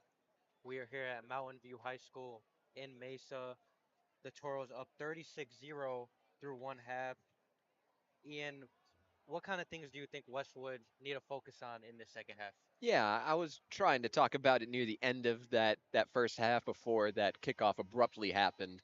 But everything has to revolve around the passing game on both sides of the ball. They got to start hitting their quick routes much faster. They got to be able to defend the deep ball a little bit better, perhaps play a little bit more zone and try to give up the underneath stuff because they have been a pretty decent tackling team so far today.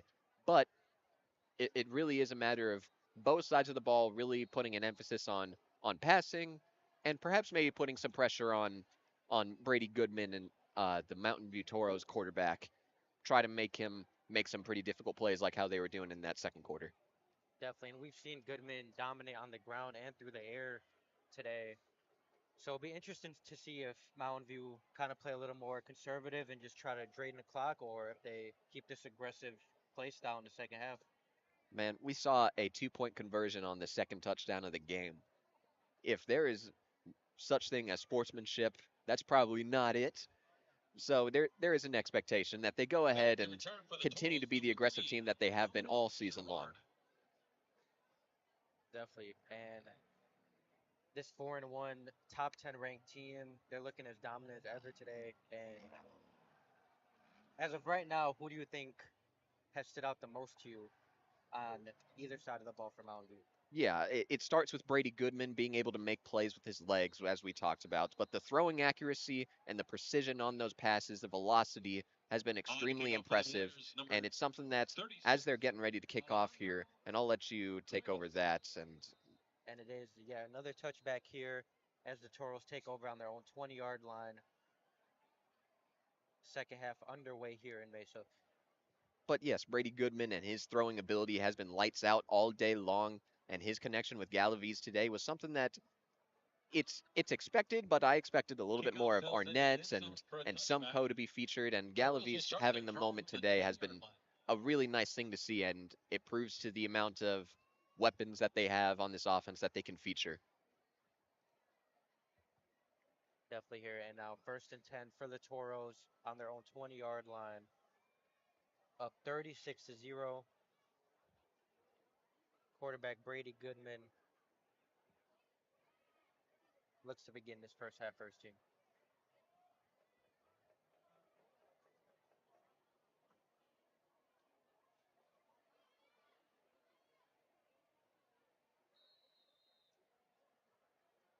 Under center here, Goodman is.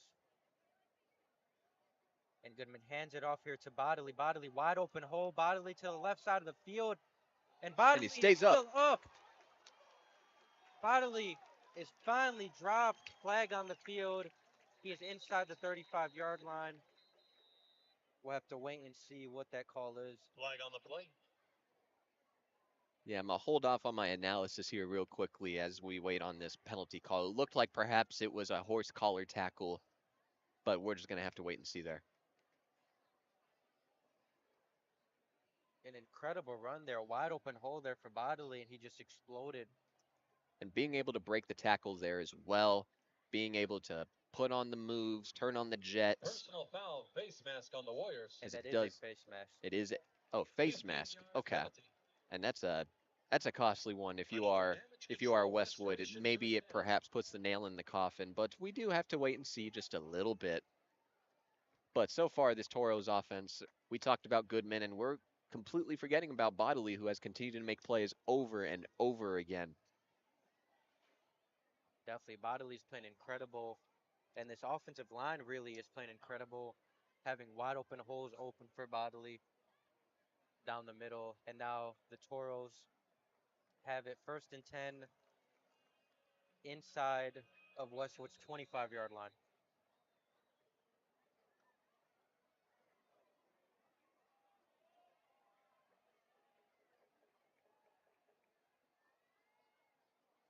Snap is taken. Right pitch. Flag is thrown.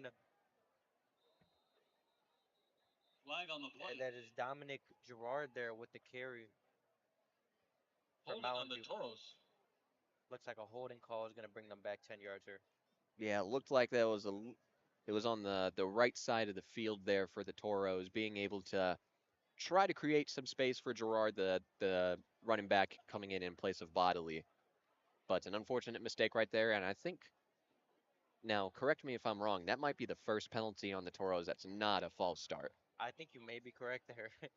They've had a lot of penalties, but all of them have been false starts. 10-yard penalty. Remains first down. And when I say that, I meant on the offensive end, because now I am remembering they had a defensive pass interference. They did have a PI. Goodman under center here. Handed off there to Bodily. Bodily stiff arms, but is taken down after about a yard there. Ball carried by number 4, Reese Gonna bring up Bodley. second and long. Brought down Yeah, number that 10, play there made by Dennis Kyle Clark. Preston. Let me double check that. Kyler Preston, the linebacker here for Westwood, the first one in on the play. A decent attempt to try to get the stiff arm going and try to create some space, but there it stood no match, and that Westwood defense was all over that. Brings up a second and 23 here for the Toros. Goodman drops and rolls to the right. Goodman makes a throw, and it is just overthrown there. Incomplete pass. Gonna bring up third and long. Yeah, again, trying to create a little bit more separation with that double move. That one just had a little bit too much power and a little bit too much flair on it that made number 13, I believe that is Talon Arnett, just not being able to bring in the ball right there. The Toros will look to convert a third and long here inside of Westwood territory.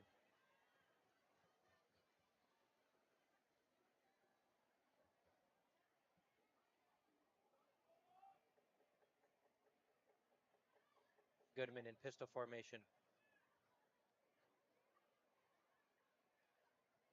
Goodman drops back. Goodman lets it fly to the end zone, and it is once again overthrown. Incomplete pass. Another solid play design there, but Brings up fourth down. Goodman was pressured a little bit and could not put it on his receiver. Yeah, pass intended for Galavies right there, and that was some really good coverage there by Westwood. Dallin Hansen being not too handsy with it, but being just physical enough where it is illegal, and coming up with a third down stop right there. And it looks like they're keeping the offense on the field. No surprise there from what we've seen today. Staying aggressive up 36-0. Fourth and 23 for Goodman and his offense. Shotgun formation. Goodman takes the snap, drops back. Goodman takes it himself. Goodman breaks a couple tackles. Goodman, it looks like he is just on the play. short of that first, but there is a flag on the play.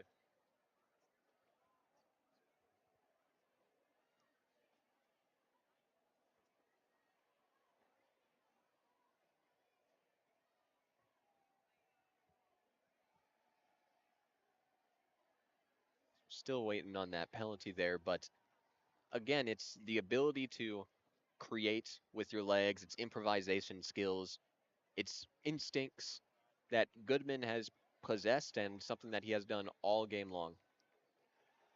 Personal foul, the Warriors. That is a flag out of Penalty is Westwood declined. there. And it's actually declined, so it looks like he did pick up the first down there. Fascinating.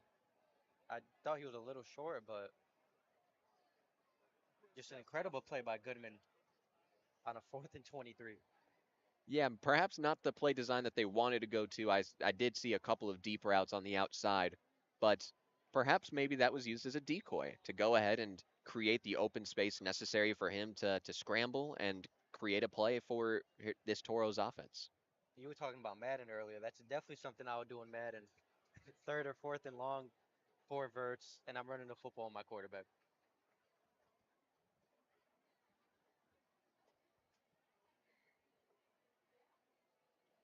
Under 9 minutes to go in this 3rd quarter here. Looks like another flag is on the field.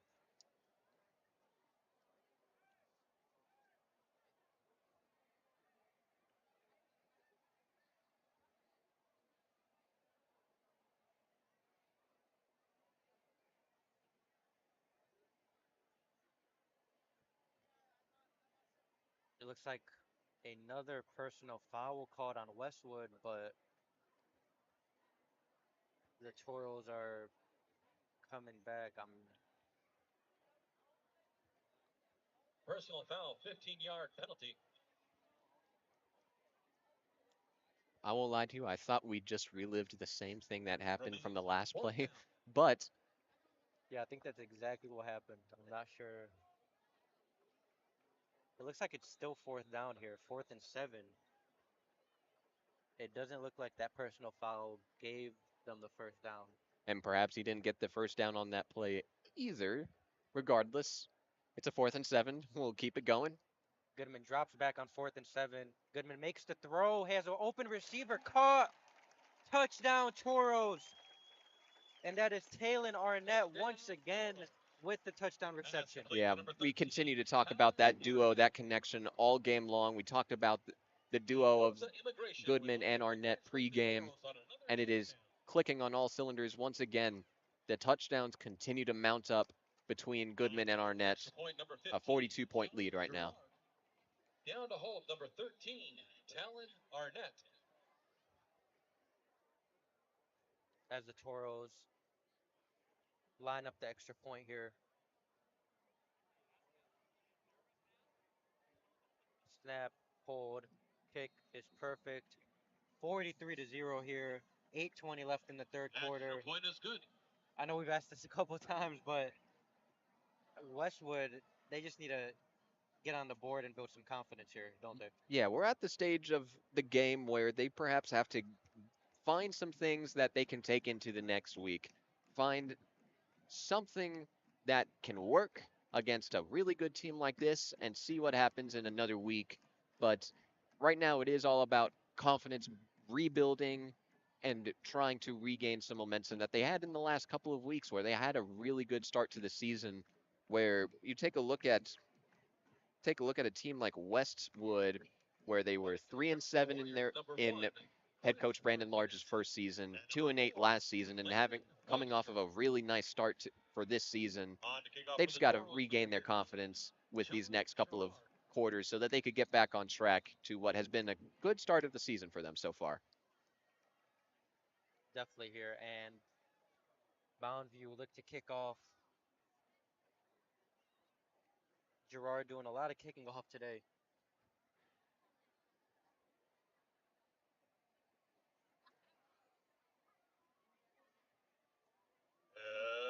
Everybody up for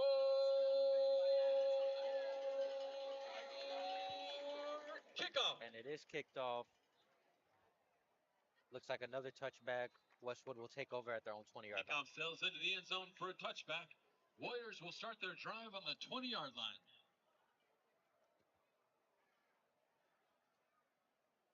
Yeah, and I wanted to mention just real quickly in terms of Talon Arnett, that is his 11th receiving touchdown on the season. And with still a number of games left to play, I believe they have 3 more after this. That's a lot more opportunities to continue to rack up the touchdowns and continue to make history for this team. Definitely. He's looked incredible today and all season long, like you said, as Westwood take possession here at their own 20-yard line. Elliott Reed hands off to Barkus, and kind of been the story of the game here, this running game getting stuffed for Westwood. Yeah, just a matter of force feeding. It does seem like they are trying to make a big emphasis that they're going to beat teams and that they're going to play teams the same way that they have since week 1, and that is to continue to go with this run game. But right now, it's to no avail as they're down 43-0. For sure, and brings up a 2nd-6 here as Reed hands it off once again, and about 2 yards are picked up there on 2nd down. Yeah, not the worst blocking right there by Westwood, but I think you would rather see some things be bounced out to the outside a little bit where they're not really putting an emphasis on covering the outside. It's just something that they might have to continue to try to adjust to as we look at a 3rd and short. 3rd and 2 here for the Warriors. Reed hikes the football. Reed takes it himself here, and he is stuffed behind the line of scrimmage. Incredible defensive play there by the Toros. Quarterback keeper number 5. Sorry, that Elliott actually Reed. looks like a first Brought down. down by number 56, Jackson Walker. Play made there by Jackson Walker. I definitely thought that would have been a fourth and short there, but regardless, it's a nice tackle. It's nice to be able to be disruptive, but to no avail. It's going to be a 1st and 10 for this Westwood offense. As Reed hikes the football and Reed hands it off to Barkus once again. Barkus picks up maybe 4 there. Yeah, nice tackle there by Beckham Barney, who has been a factor on this Toros defense really all season long. He started off pretty hot as a running back, but has since transitioned back into this normal linebacker role, and he has very much made a mark on this team, and I'll get into him real soon as we're looking at a 2nd and 5 here. Flag thrown on the play. It looks like Flag on the play. another false start is called on the Warriors. 5-yard penalty. Remains 2nd down. Both of his teams having some trouble now with these false starts. And usually you would see those false starts come at the expense of maybe it's a little loud and maybe they can't hear all that great.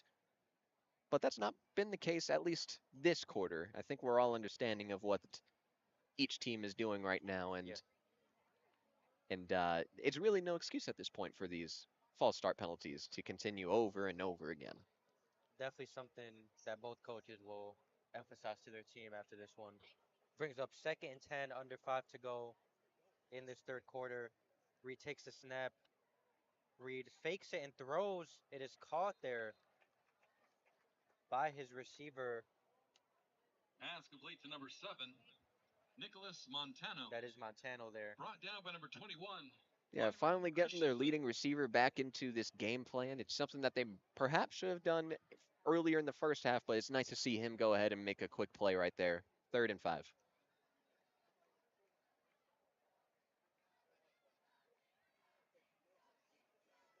This team looking to get on the board for the first time today. Reed in shotgun formation. Player in motion. Reed takes the snap, rolls out to the right side.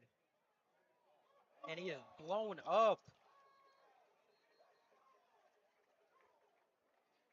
Incomplete. That was intended for Preston Levitt there, the tight end. But he is absolutely rocked by Mountain.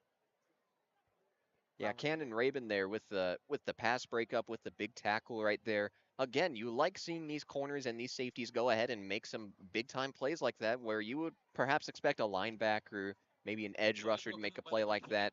But seeing your corners and safeties playing with that aggression that typically you don't see from safeties and corners, it's a beautiful sight to see. It really is. For the Warriors, number 80.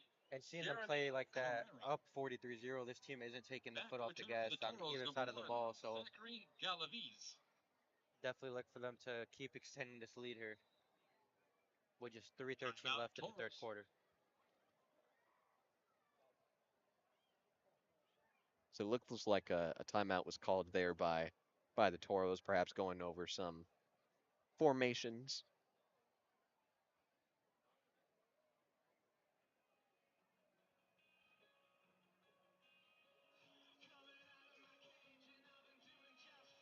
Seeing how dominant this Mountain View team is, obviously their only loss this season came to Liberty, the #1 ranked team in the state.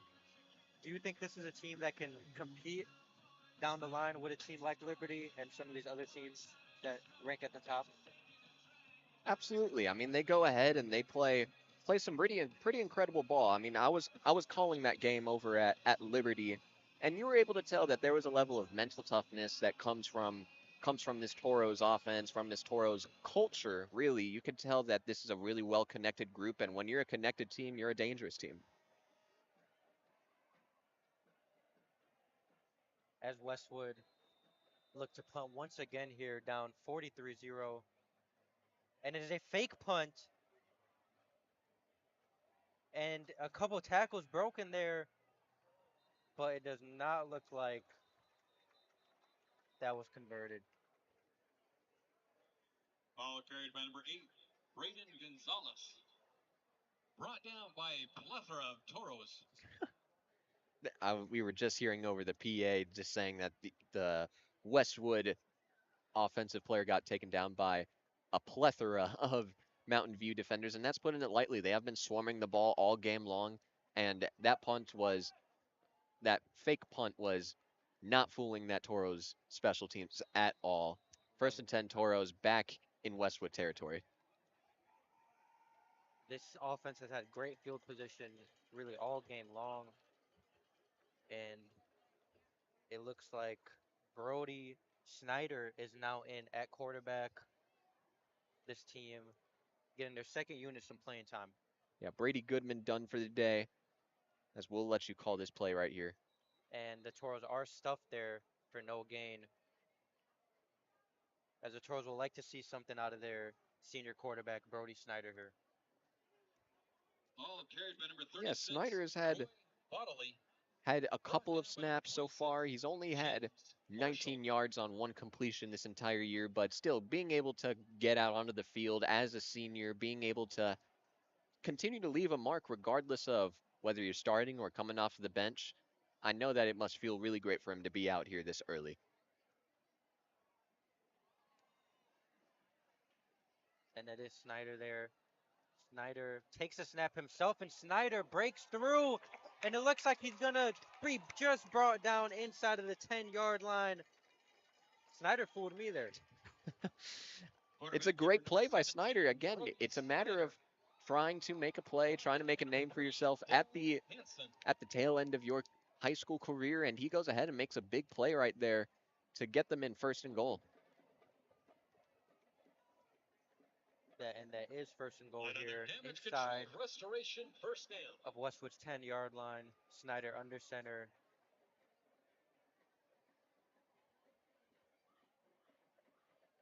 Snyder with the fake pitch and throws. Looks like they're going to be brought down at the 1-yard line there.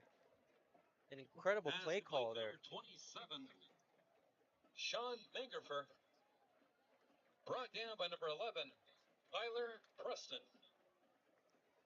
Yeah, Sean Mangerfer going ahead and getting the catch right there.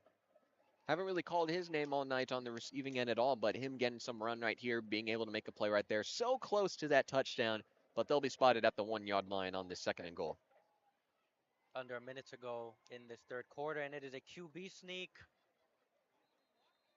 And it does not look like he got there.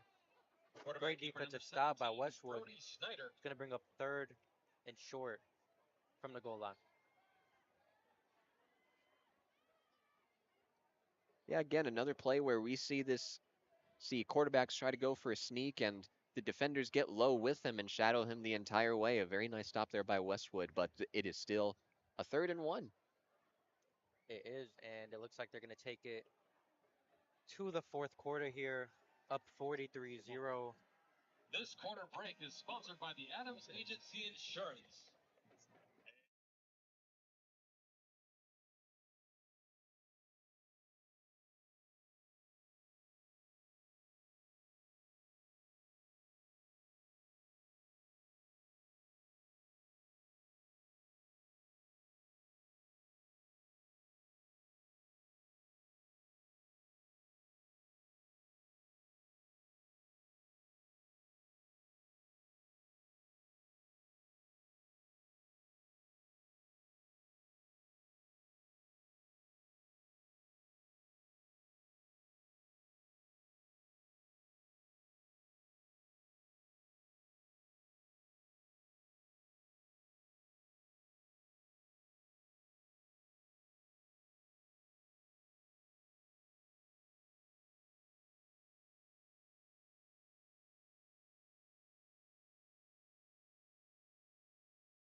by Snyder. It's going to bring up 4th and 1 as he was brought down just short of the goal line. Yeah, continuing to try to get Snyder a touchdown here, something that I do really like, just trying to get the senior something to hang his hat on, and it looks like they're going to try to continue to get this touchdown right here. They're feeling very antsy as they have felt, as we have all felt since the very first play of the game. 4th and goal here, another QB sneak, and it looks like they do get in finally. Snyder gets into the end zone on his very first drive. Quarterback keeper number 17, Brody Snyder. Yeah, that is his first touchdown on the season. Congrats to Snyder for getting that first touchdown of the year. I know that must feel really great for him as a senior quarterback, trying to leave with something aside from the winning, of course. I know that must feel great for all of the players, but something as personal as a touchdown, that must feel really great. So congrats to him. Definitely congrats to him. And that was just a great drive by him. He got them down the field with that QB run as a team. Lines up for the extra point. Kick is good. 50-0 here. 11-11 to go in this fourth quarter. Westwood just, as you were saying earlier, just need to get something going and headed into the bye week. Both of these teams are actually headed into the bye week after this one, so they'll look to kind of put this behind them after the bye week and get back on track. Yeah, it's a crazy matchup when you're looking at a Toros team that has consistently put up points. The last 2 weeks when we're talking about the Toros offense, 65 points at Valley Vista and a 54-0 victory at Desert Ridge. This is a team that has continuously been a great offense, and for Westwood it's a tough matchup for sure. But as we're going to continue to talk about throughout the rest of this game, it's just a matter of finding some moral victories and some momentum to take into the practice week. Back to return for the Warriors, number 1, Chris Martinez. And number 4, as Glenn John Gerard Webster. kicks off for kind of lost track of how many times he kicked it off, but Gerard. about 7 times here. He's doing a lot of that with how dominant this offense has been. Yeah, too many to count there. Too many for sure.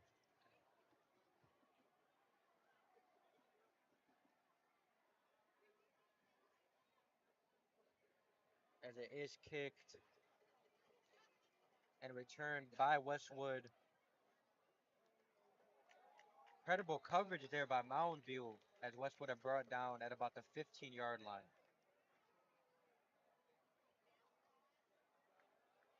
Yeah, it looks like that was Steve Meadow there on the coverage.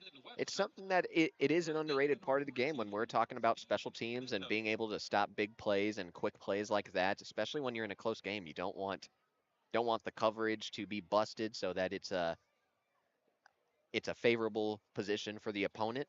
But even in a 50-0 game, them having the intensity that they do, it's infectious. It really is. As this Warriors offense is looking to get some type of spark here. 0 points on the board, but they could put together one solid drive. It'll definitely be something that they feel good about getting out of this game.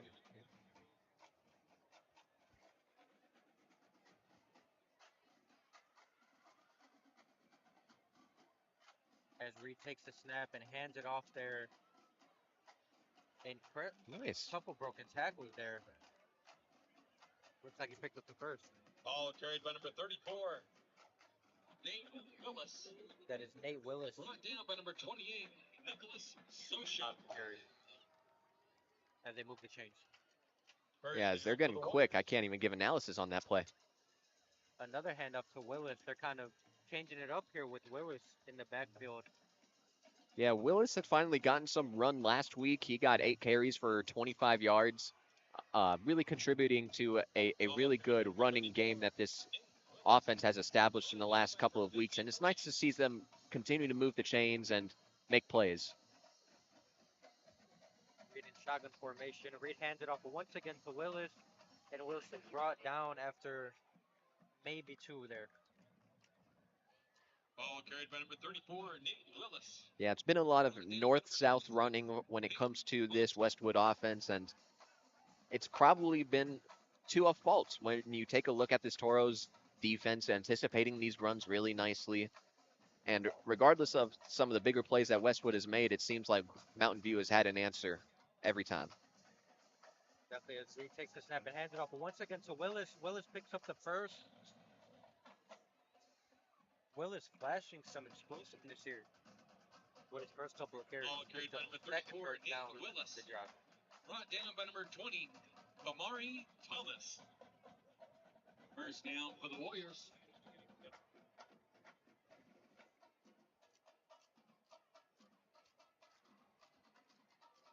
Just over 8 minutes to go left in this game. Handed off once again to Willis. Brought down after a gain of a couple. Sorry, I'm trying to find some numbers. I'm trying to give some deep cut analysis. Brought down by number 23, Grant Hale. But that stop on the play there was by Grant Hale, the outside linebacker, and the safety hybrid. Very nice play right there to blow up that run when you're being able to notice that a running back like Willis going ahead and making plays for this Westwood offense that we haven't seen all game. It's a nice stop right there. Definitely giving them a spark here in this fourth quarter. Reed takes the snap. Reed fakes it to Willis, throws it a bit short, and it hits the ground Incomplete pass. as Caleb Pupelis there is unable to hold on to it. Yeah, Reed a little bit frustrated with himself. You can tell that it's just been a tough game from the mental standpoint from this Westwood team. And perhaps this bye week coming up goes ahead and clears his head just a little bit. But so far, definitely a tough performance by this offense. Yeah, this is against a tough defense, but some of these throws he would definitely like to have back. They would definitely be on the board if he made some of them. Reed drops back on third down. Reed lets it fly to the right side, and it is caught. What a catch. Great catch there. Pass complete to number 7. Montano again. Anderson. Brought down by number 20, Amari Thomas.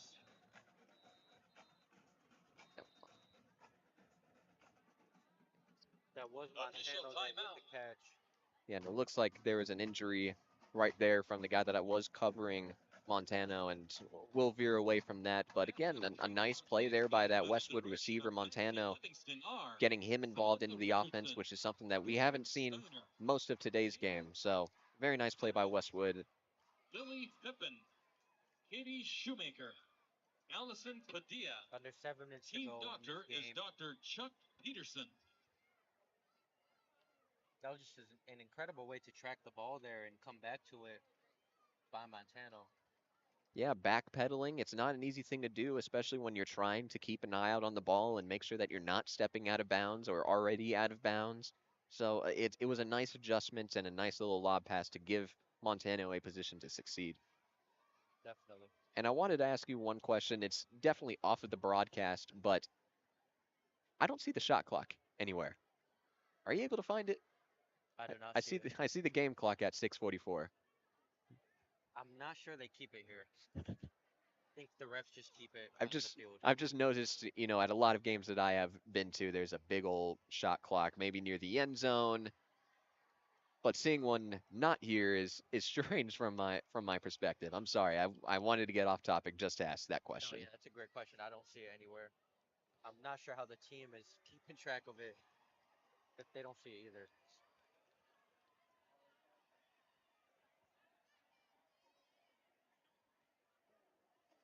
As the Warriors are inside the 30-yard line, inside the 25, sorry. They haven't been able to get this far much this game, but they'll to finally get points on the board.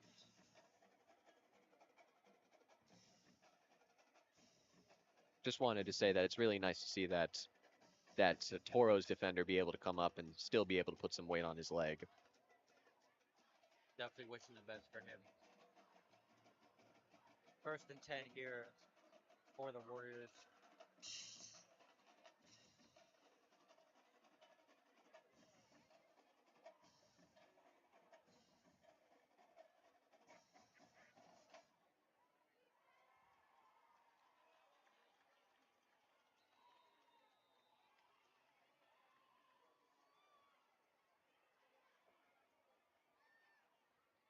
Reed takes the snap, fakes it to Willis, and it is caught. Montano again. That is Montano again. Picks up yet another first down. Yeah, perhaps this was Down by number 2. maybe what should have been done a little bit earlier in the game, perhaps in the first quarter when you were down 22-0. But regardless, again, we talk about the moral victories that you got to try to take, and seeing Montano continue to make plays and drive down the field is a nice welcome sight for Westwood. Reed takes the snap and hands it off there to Willis, and Mountain View just all over that. Ball carried by number 34, Nate Willis. Brought down by number 26, Peyton Foster. Yeah, Peyton Foster there on the tackle along with 2 other defenders there. Again, they keep trying to go through this north-south strategy that ultimately isn't working, and perhaps they aren't doing a whole lot of coverage on the outside because they are anticipating the run on the inside. So perhaps they go ahead and try to incorporate some tosses, some stretches, something a little bit more on the outside. As Reed rolls out to the left, it looks like he's going to take it himself. And Reed gets into the end zone. Touchdown Westwood. They finally get on the board here in this fourth quarter. And again, that's the type of moral victories that you got to take if you're Westwood when you're playing against a really talented Toros team. For Reed, that is going to be his 5th rushing touchdown on the season. They finally get on the board, 50-6. And obviously they're down a lot, but that must feel good for Reed after a struggling game to get into the end zone, put points on the board for his team. Yeah, As you were saying, definitely a moral victory there. Yeah, you're able to notice a lot of the frustrations, being mad at himself and being able to make a play for himself and get on the board. I wouldn't say feels amazing you're down 50-6, but it's got to feel nice regardless. It's the extra point there is up and through. No good, never mind. It definitely, from my angle, looked like it went through a little bit, but perhaps it was a little short. Just a little short there. 50-6, Mountain View lead. The Warriors. 5:29 left in this ball. We would like to remind you about Mountain View's expectations regarding going onto the field at the end of the game. You are welcome to visit the players down on the field, but you must wait until the teams have finished their handshakes and team huddle before you venture onto the field. It is very important to respect our competitors and their need to gather in the east end zone. So please keep yourself towards the west end zone or the scoreboard end of the field.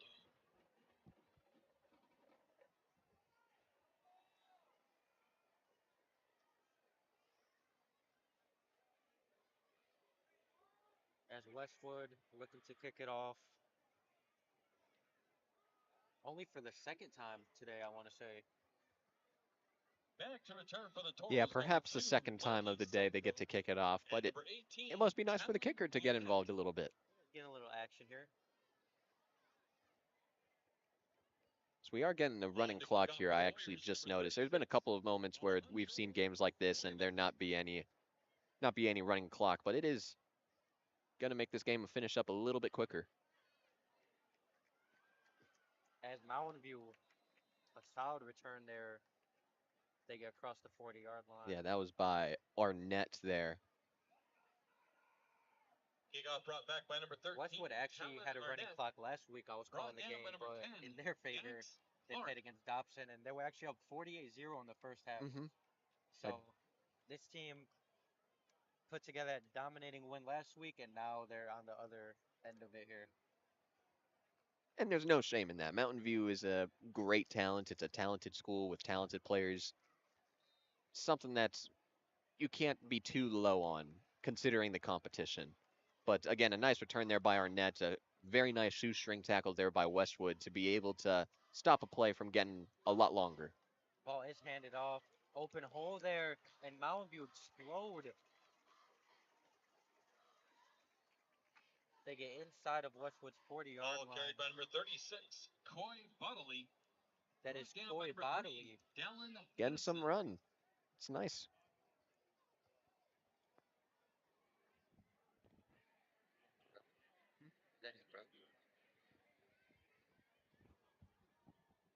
These Bodleys dominating on the run game tonight. Yeah, absolutely. It's nice to see another be able to translate that into some big runs like how we have seen with the other bodily beforehand. Definitely. First and 10 here, under 4 minutes to go in this game. Snyder takes the snap and actually keeps it here. He's going to be brought down after a gain of 1 yard there. Quarterback keeper number 17, Brody Snyder. Brought down by number 10, Dax Clark. Yeah, Dax Clark there on the play again. Had a couple of moments in this game where he goes ahead and makes a nice play for a short gain. It's nice to see. But it'll result in a 2nd and 6 here for the Toros.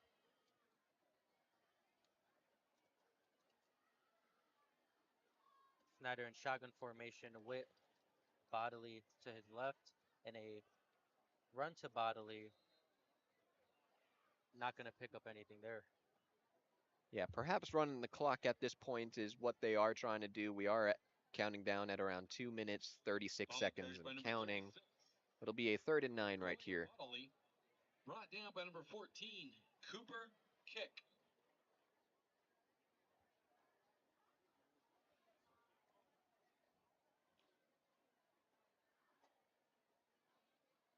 Just over 2 minutes to go. 3rd and 9 here for the Toros.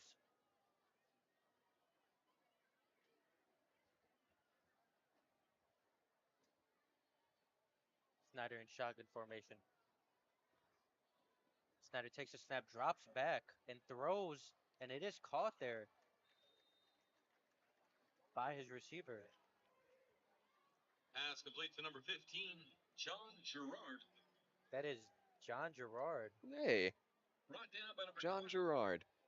He's had a lot of kicking action today, but he's also running routes out there now.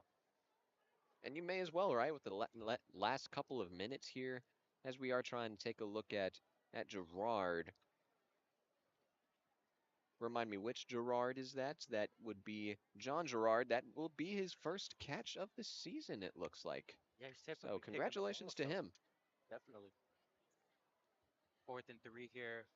Ball is handed off to Bodily, and a loss of a few yards there for Mountain View. Ball carried by number As Westwood are going to 36, take Boyd possession. Bodily. Yeah, Kyler Preston there on the stop, getting the turnover on downs. Not too costly when it comes to the outcome of this game, but it's that positive momentum for Westwood and for Mountain View. You go ahead and take this victory very, very nicely as they go into this bye week. Thank you for your cooperation. Definitely a great win to get before the bye week, advancing to 5-1. Mountain View are. So this team's looking to keep dominating down the stretch and compete with some of these top-ranked teams later in the season. Yeah, and it's good to get that experience regardless. When you're going up against some of the top competition, it perhaps motivates a team to go ahead and be better than what they are right now. So them being able to face up against Mountain View it's tough, but it's something that ultimately every great team has to go through. Definitely. And ball is snapped here to Willis, Ooh. and a loss. He's Of finally maybe a brought down. yard. Yeah, loss of a yard or two there. As there's now under a minute left to go in this game. Yeah, Ball carried by number again, we 34, talk about like the Nick tackles for loss. I mean, this is a team that does a really good job at that. I talked about it a little bit earlier where they have 42 tackles for loss. It's something that's really difficult to do. You got to be up there quick, you got to anticipate, and you got to wrap up, and Mountain View has done that all game long. They've done that all season long. This defensive line in particular is just playing incredible today. As Reed takes the snap and keeps it and is dropped his defensive line once again. And it looks like that may be the final play of this game. Quarterback keeper number 5. That Elliott does seem Reed. to be the case. As the Mountain View Toros will defeat the Westwood Warriors 50-6 here at Mountain View High School in Mesa.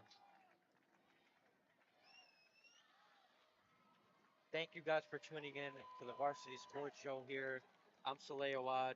My name is Ian Monhay, and we will see you guys very, very soon. Thank you guys.